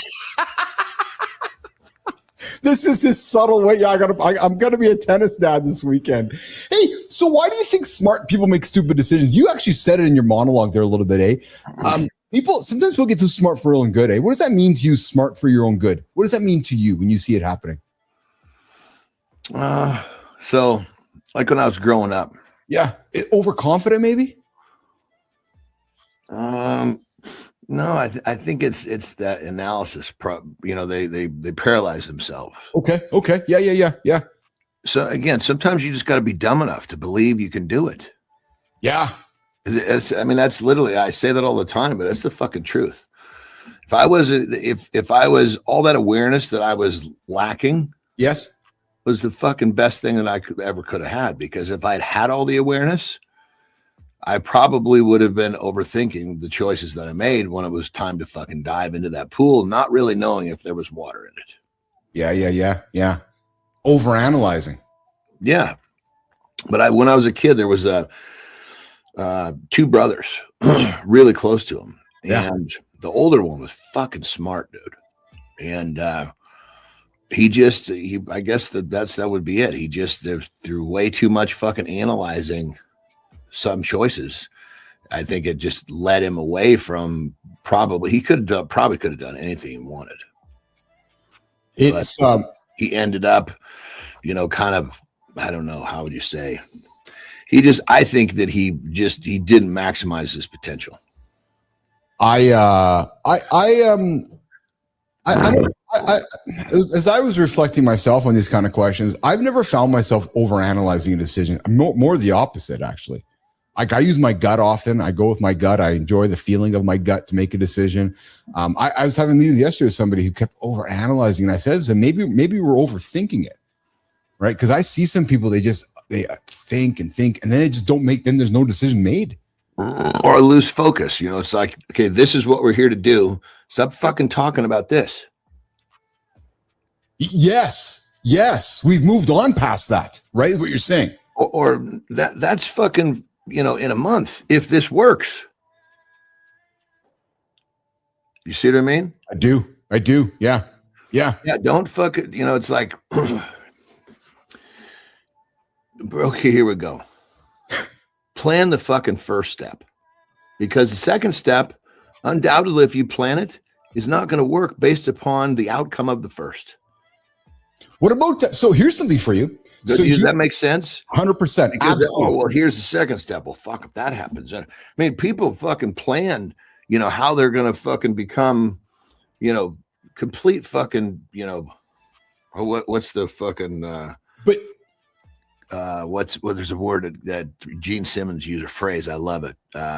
Either way, I can't remember, but people get so fucking concerned about planning all these fucking steps. Number two probably is not even connected to number one. Yes, but you would agree, though, as a leader, which is what you are, we do need to have plan B, plan C, because we need to think about things in case something happens, right? Have that awareness, know about it, but you can't get to step two if you can't get one done, right? Well, it's like think like this. Okay, we got to get from room 1 to room 2. Yes, we have no idea what piece of furniture we're going to sit in room 2. Correct. Let's just get to room 2. Stop fucking planning which chair you're going to sit in, because undoubtedly, when you get there, you're going to be too fucking dirty to sit in that one, so to speak. Yeah. Yes. Just get to room 2. That's the extent. Yes, it's funny, man. I had a business meeting with a few folks a few months ago, and we get to this meeting, and we were talking about doing some collaborating, and they were talking about step 2 and 3. And Johnny, I'm like, but we can't agree on step 1 yet. To your point about getting to the other room. Well, the meeting went sideways because I kept focusing on how do we get to room 2. And they were all like, yeah, but what about the chair we're sitting on? I'm like, I don't give a fuck about the chair. How do we get in a room? We just got to get there. We got to fucking, because as long as you're in room 2, that's enough. That now you plan, okay, this is what happens now that I'm here.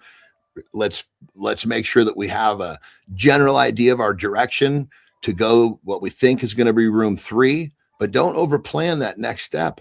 What's funny, because I launched his Origins campaign last weekend, and I had a bunch of people saying, so what happens next? I'm like, I don't know what happens next. We just got to get it started. In other words, we just got to get it to room 1. Mm-hmm. We'll deal with what happens in room 2 once we get there, because we know there's going to be some furniture there, because we know that's the direction we're headed, but let's just get it to room 1 first. And to me, that's the biggest challenge many of us often have. And I got an interesting clip, man. So Mark Andreessen, who's a pretty powerful figure in the tech world, he's a rich guy. He's the guy who created Netscape. Jimmy, just run this clip. He talks about he practices zero introspection, and it strikes me as I think you operate kind of the same way, and maybe in some ways I do as well. But it's basically move forward.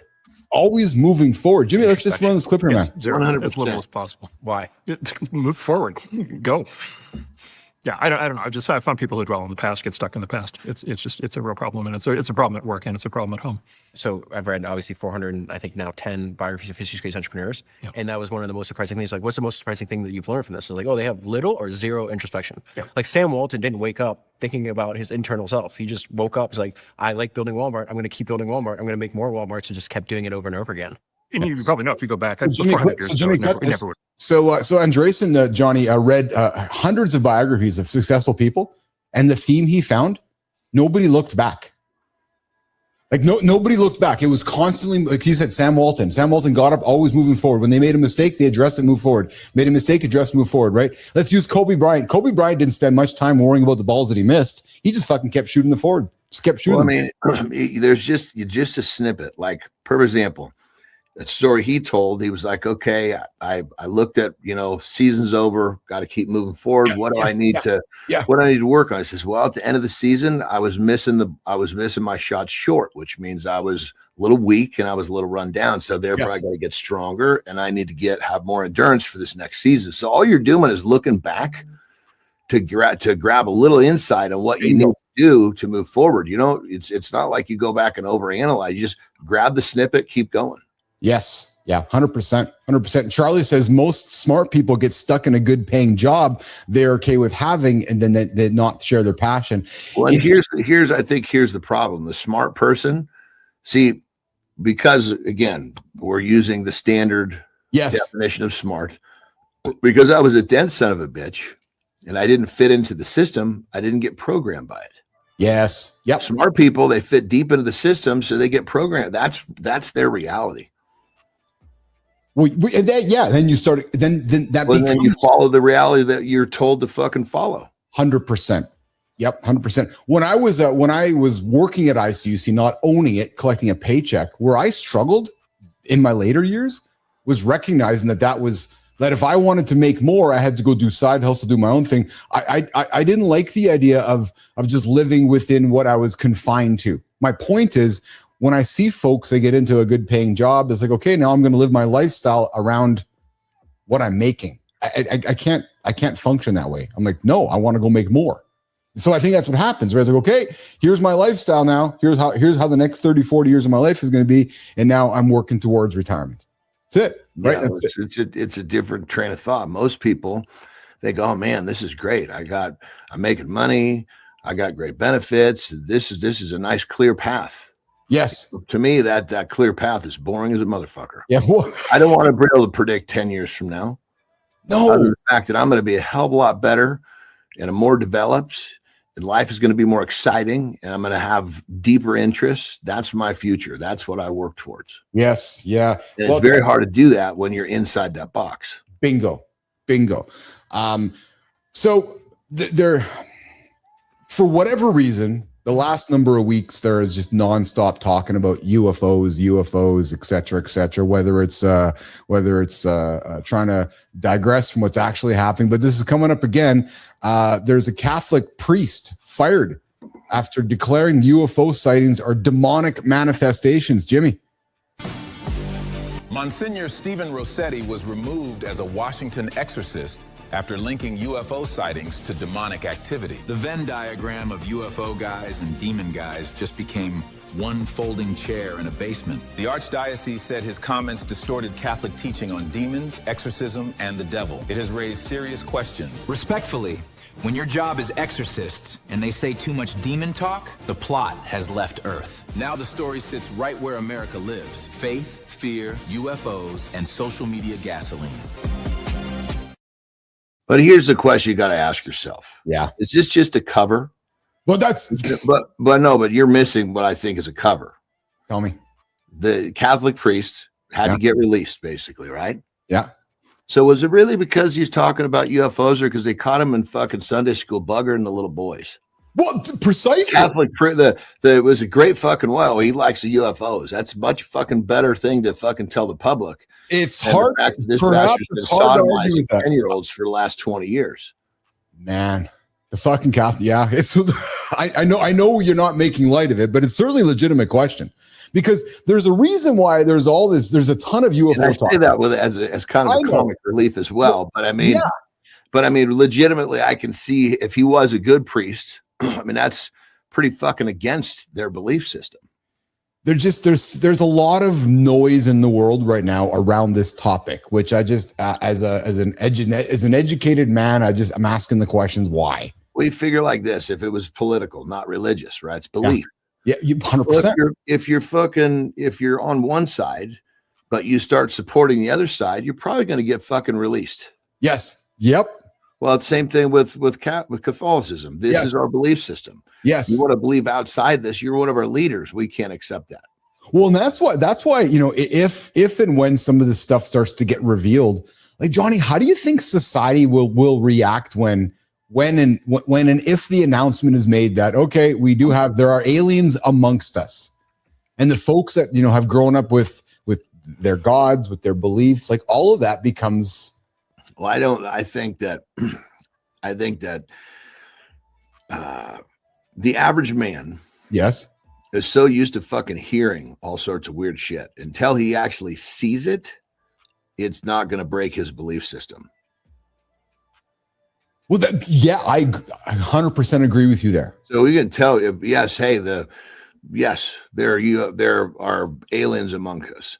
The average mind can't open to that. No. But all of a sudden, you start seeing fucking news clips that look like the fucking movie from Men in Black. Now all of a sudden we got something different.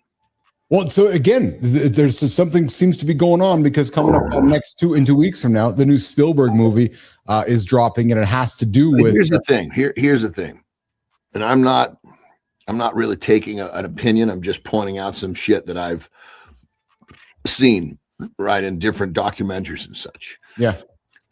From what I've been able to see, I'm not saying I'm right, that life from the outside, all they're doing is make sure we don't fucking kill ourselves. They're actually there. Why do they got to be bad?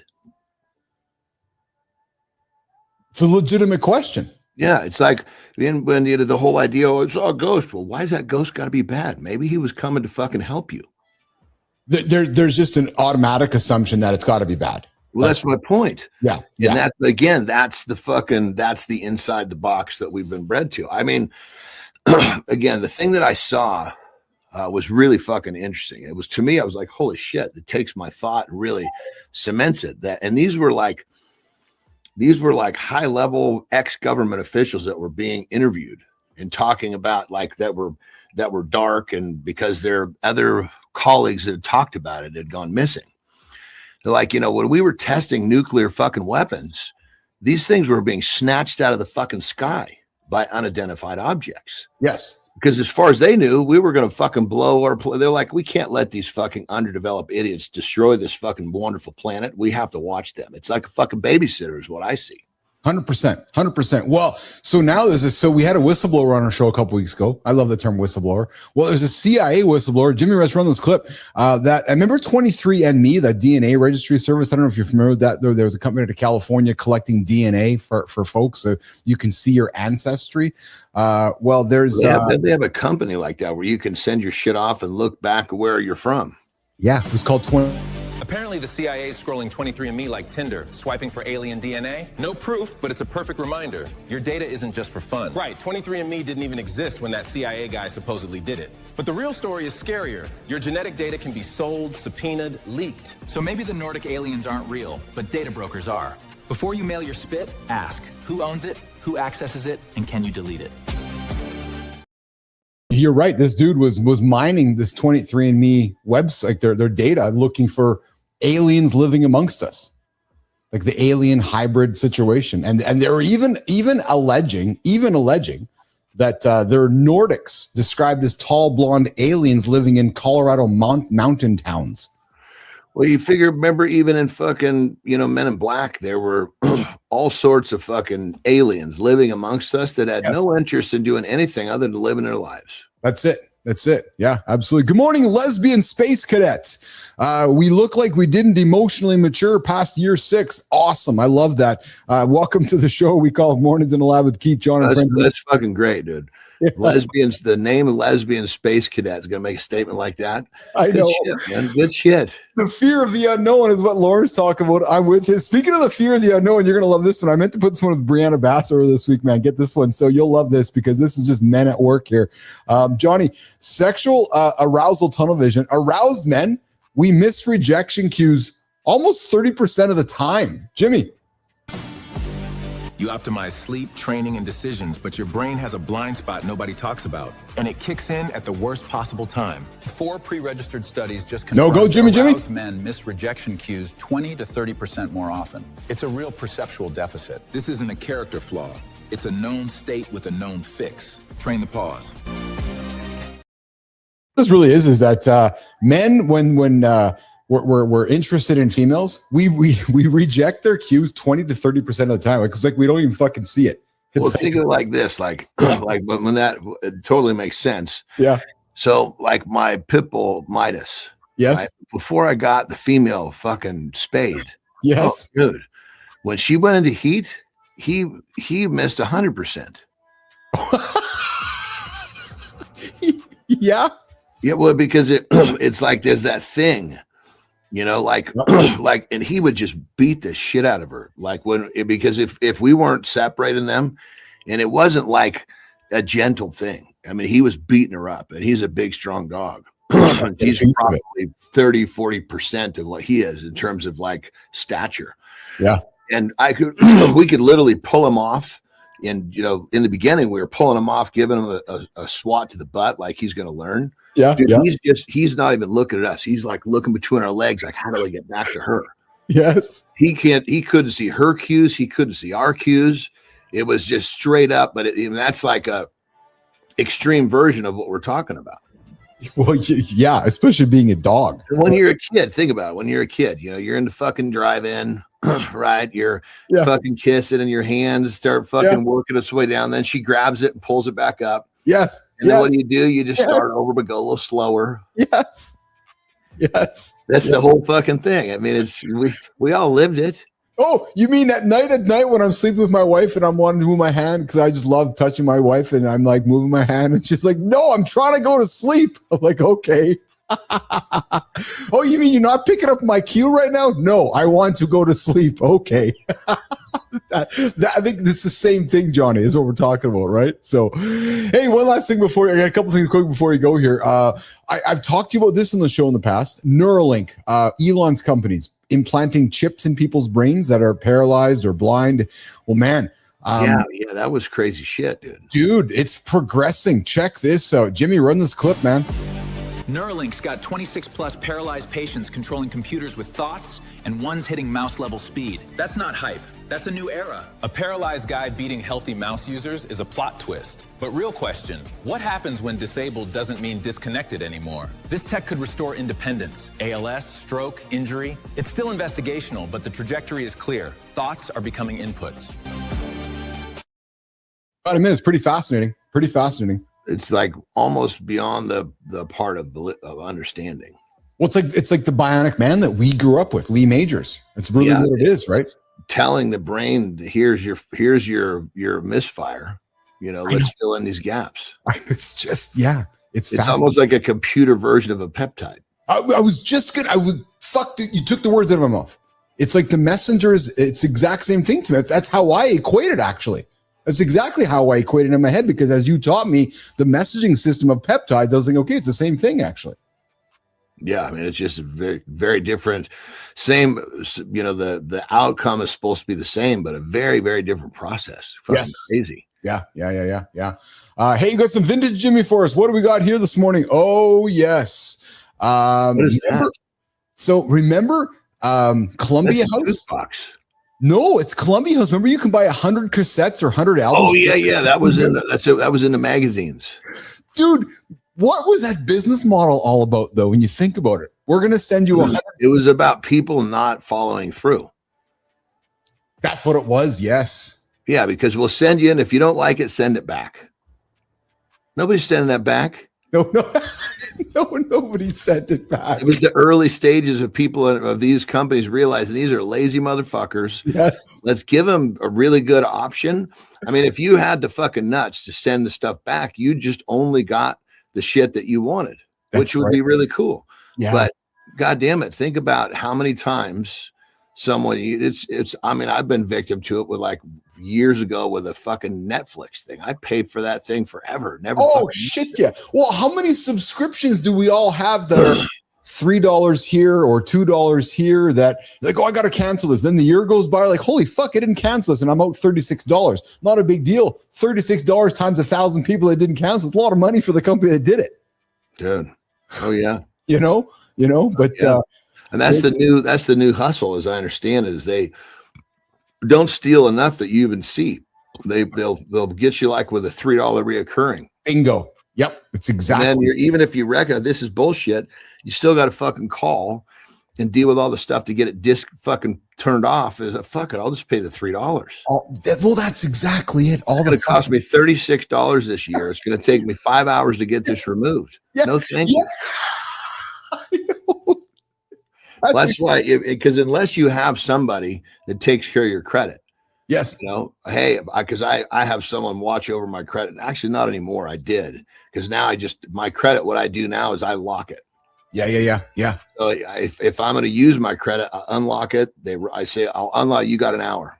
And I literally say, it's unlocked at this time. I'm locking it at this time. Get your job done. Yeah. You'll appreciate what I'm going to tell you next before I get you out of here. And you talking about value of hours and everything. So I could choose to hire somebody to cut my grass and then pay them $25 an hour, because I'll just do some easy math, because I'm worth $100 an hour, right? So I'm $75 ahead. But then I said to myself last week, I was thinking about it, Johnny. I was out there going, well, wait a minute. Or I could just fucking not be fat and go and do it myself and get it done in 17 minutes. And and that's exactly what I did, because I was thinking to myself, okay, so I'm going to hire somebody to do it, which means I'm going to go back and sit at my desk, which is fine, do my job, go make my money. Or I can go and move my legs and go and choose to cut the grass, go do some thinking and go spend some time outside and not choose to be fat. So that was my choice. And I share that with you because I think often we validate decisions. And I was like, no, I'm going to make this decision because it's a good decision for me healthily, instead of hiring somebody and it's like a fat decision. It's like driving to the store to become fat. I'm going to go to the store, buy a bunch of fat food so I can feel fat. You follow what I'm saying? It's like these decisions we make sometimes that we're not mindful of. I mean, I see what you're saying. Obviously, there's a little I realize there's supposed to be some comedy, and I'm going to not be fat. Yes. And mow my lawn. Most people are going, what the fuck is he talking about?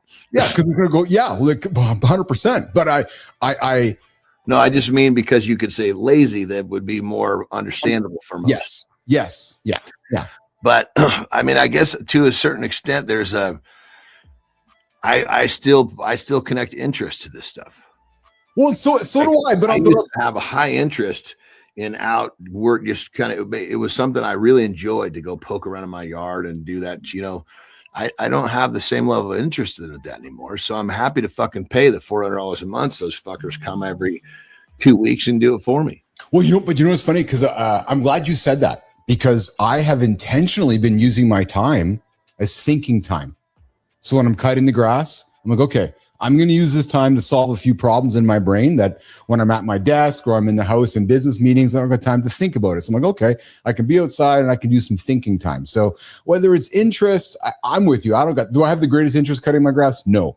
But I'm using it as thinking time for me to help move my life. Well, the grass is cutting the grass creates a 17-minute window or whatever timeline it is for you to do what is interesting. That's exactly it. That's exactly it. And then Charlie says, yes, by July, you'll have a guy cutting it. Trust me, Charlie, I've been looking. Anyways. Hey, Charlie, that's what he's telling himself right now, because he can't find someone to do it. Yeah, that's exactly it. Hey, Anderson, before you go.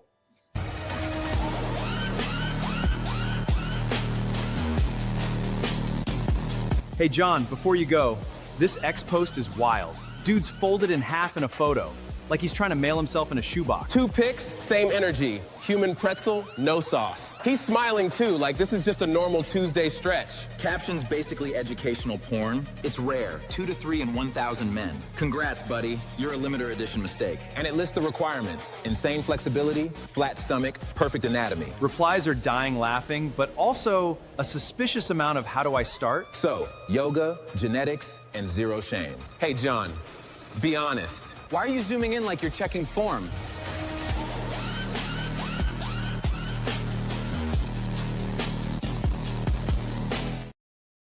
So Johnny, that used to be when I was a kid, that was we all did that stretch, and everybody could do it. So this is really leaning into that only 2 to 3 in 1,000 men can actually perform fellatio on themselves with this stretch. Because I was going to say, unless you're trying to suck your own cock, I mean, Jesus. But I think that's got to do with how much distance your fucking tool can cover. Yeah, well, this is true. This is true. There are some words that haven't moved forward in life, eh? Like nobody uses fellatio anymore. Nobody uses cunningliness anymore, like the art of oral sex. We don't use those terms anymore at all when you think about it. Like when's the last time you heard somebody use fellatio? Well, I mean, if you think back, there's an evolution of words that, even like the slang terms. Like, yes, remember how what would have been probably in the late '80s, early '90s? Awesome, totally awesome. Yes. Awesome was like this, and then cool was ushered in, and so there's just words that kind of get left behind. Yes, yeah, this is true. Yeah. Like I'm wondering right now how many morning shows on the planet are having a conversation around fellatio, like the word fellatio. Like we're just leaning into it. Like, yeah. Fellatio, yeah. Matt, I could use fellatio for Matt. Hey, Matt, go and practice the stretch that we just showed you how to do there on the show. Hey, Johnny, what are you doing today, brother? You got the weekend coming up, man. You got no time with me. What do you got going on today? Let's see here. Today's a non-training day. I was fucking tired yesterday, boy. Were you? Yeah. But it was good. I had, by the time 1 o'clock came, I was just hanging with Terry and flying. So nice. And today, no training day today. So I got Ben, got a series of phone calls with some new done for you potential people. Nice. Well, I mean, they're already it's really just more of a, how would I say it? Screening call. Okay. Yeah. It's kind of like the last, because we're really trying to understand the profile. Oh, of the person buying. Yeah. We thought we had it defined, and then we realized, this process needs a little more work. Yeah. And creating systems that's the business development. So I'm going to be involved in some of this stuff and if we're correct, that's beautiful. Then we've checked some boxes. If we're not, then we have to kind of tune up what it is that we're doing, the process that we're doing to identify the character. You said something which I don't think a lot about intentionally until you just said, I really love in putting systems in place too. Like I love the idea process. I love taking something, I think you do too, like a white piece of paper and being able to see how the flow works and then putting it in place. Well, once the system is created, then I hand it off. My yes. is done. Yeah. It's like you're the chef, right? You go into the kitchen. You're like, okay, I know how I want to make this dish, and you have it in your brain. You do, and then you hand it off. That's a skill, man. That's a fun. I enjoy doing that too. That's a fun skill. That's a really fun skill, right? Yeah. Well, it creates freedom. 100% it does. I absolutely agree with you. Yeah, 100%. All right, pal, Wayne, a lot of fun here today. I was looking forward to our car. I took the dogs out this morning. I knew it was just you and I had a little smile on my face because I knew we were going to have some fun here today. So, and it was good show. My goal this weekend is to put together our peptide program. So either I'll shoot you a text or I'll just surprise you. But I want to get our new peptide segment rolling for Monday, Tuesday next week. So I got to talk to Jimmy about that and put an opener. Hopefully over the weekend, we'll have all of the boxes checked with what we need to get done to roll out that new system that I told you about. Then we can pull the trigger. Oh, yeah. Good. Okay, cool. It needs to be a really, really smooth customer experience, or it'll be some, we don't want a lot of false starts, so to speak. I got you. Yeah. So then we can come into this simultaneously then. So because I really want to create a platform within this show. There's a few things that are clearly resonating with our show. Brianna's stuff. Our peptide conversations people want to know about, like Adam and Holray, because obviously you're an expert in it, and I am the demo with that. Actually, like I'm the demographic of this conversation. So I'm the ICP of this, the Adam host. Like we are the ICP. So I want to lean more into that. I want to continue leaning more into our sex stuff with Brianna because that's obviously stuff, and then the bullshit stuff with Petro. So I want to get that added onto the show here coming up next week into early next week. So. All right, my friend, dude, a lot of love, man. You have yourself an awesome fucking day with Ben. We'll see you. We'll talk to you over the weekend or so. Okay. All right, my brother. Have a good week. All right, pal. Johnny's out of here, man. Oh, man. I love hanging out with Johnny every single Monday through Friday. Keith and John get up and get after it on the big show that we call Mornings in the Lab with Keith, John, and Friends. Trying to find my words here. Maybe you guys get tired of the self-serving stuff that I like to throw at Johnny, but you know what? I want to express myself. I think maybe that's a thing that men can do a better job of. And I like expressing my affection for John. I like expressing my affection for what we're building here. I like expressing, my feelings for Roofy and for all of us out there. Cause I think it's something that we could do a better job of ourselves. Right. Cause often we just, I can't tell Jimmy I like him. The fuck, man. Why not? Why not? If it makes him feel good, share it. Maybe you go through the day today and say, hey, man, I really enjoy spending time with you, right? So I love my mornings with Jimmy and Kai and, I guess Melissa, Johnny and so forth along the way. All right, I got 57 seconds. And when I come back with 57 seconds, your body, men, women, all my generation that is next, your body, not my wife's body, though I love my wife. Oh, baby. Your body isn't going soft. No, your body, it might just be testing your integrity. That's coming up in 57 seconds on Mornings in the Lab. We're not getting older. We're getting audited. Our body keeps receipts, whether we read them or not. This isn't going soft. It's the end of the cover-up. What we've been calling age is often unpaid debt. We tell ourselves we're fine because we still function. Functioning isn't thriving, it's just surviving the lie longer. Integrity isn't motivation, it's alignment. If our calendar and habits disagree, our body will side with the truth. The cost shows up in energy first. Then it hits patience, mood, and presence. The people closest to us feel it before we admit it. We don't need a perfect plan today. We need one honest answer. What are we doing that we keep calling normal? If we want strength, we stop negotiating with basics. Sleep counts, food counts, movement counts, even when nobody's watching. It's about to put words to what we've been feeling. This is the doorway. Morning begins here.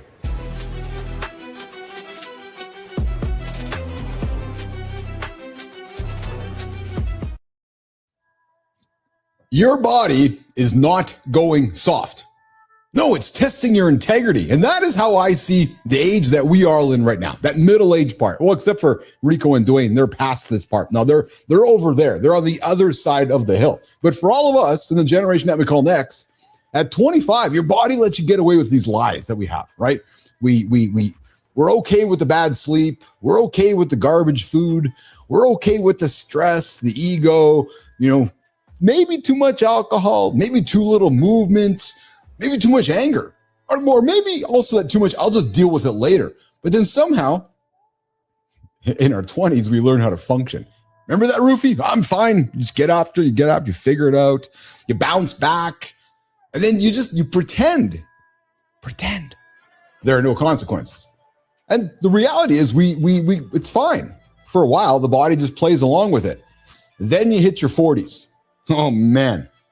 Then you hit your 50s. Yep, you know it. Well, then Dwayne and Rico hit the 60s and shit goes sideways. But then your 50s, the body changes the terms. It stops covering for you. It stops reporting to you. Not because your body hates you, because it's done lying for you for the previous 30 years. It's been lying. It's like, oh yeah, all right, you fucking beat me up again. I'm going to lie for you to help you get through the day. And that is where I think a lot of us get angry.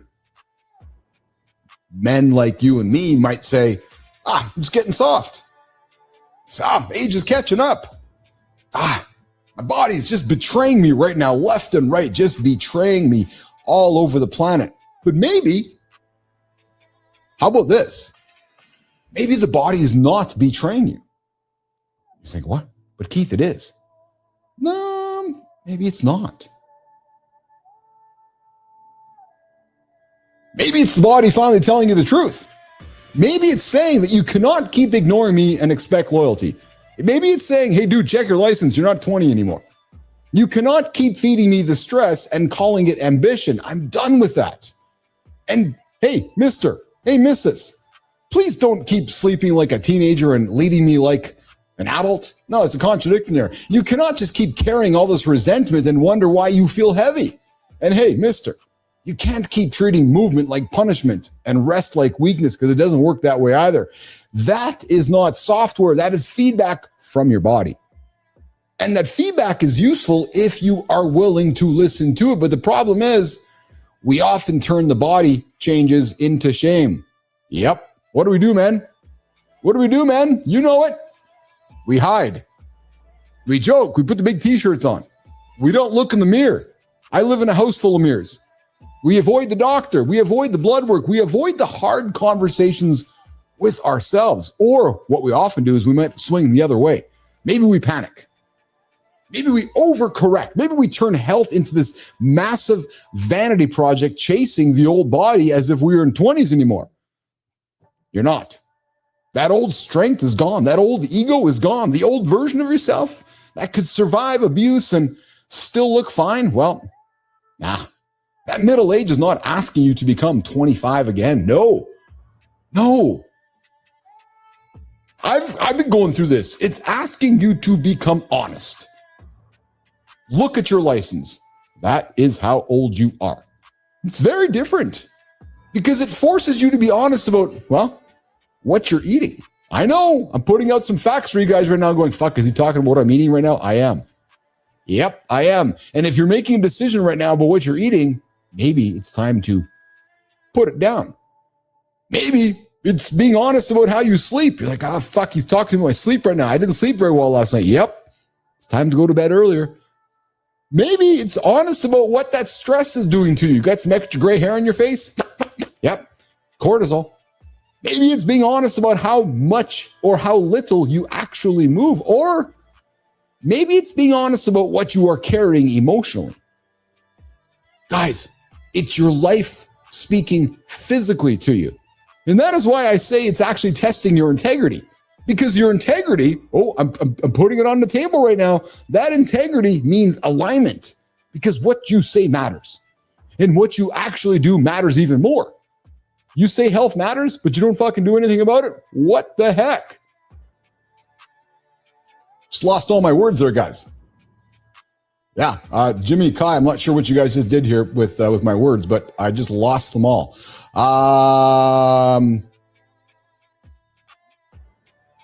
Yeah. All right. So, okay. Hold the horses. So we're just going to wrap it up. We're going to get to the community corner this morning on Mornings. All right, lab, listen up. Today we're looking at the lies we tell ourselves just to feel safe. From the simple gym plans we ditch to the shiny cages we build with our paychecks. And the morning body data we completely ignore because our egos are too fragile. Stop pretending. Your start decides your day. Handsome Chief, let's get into it.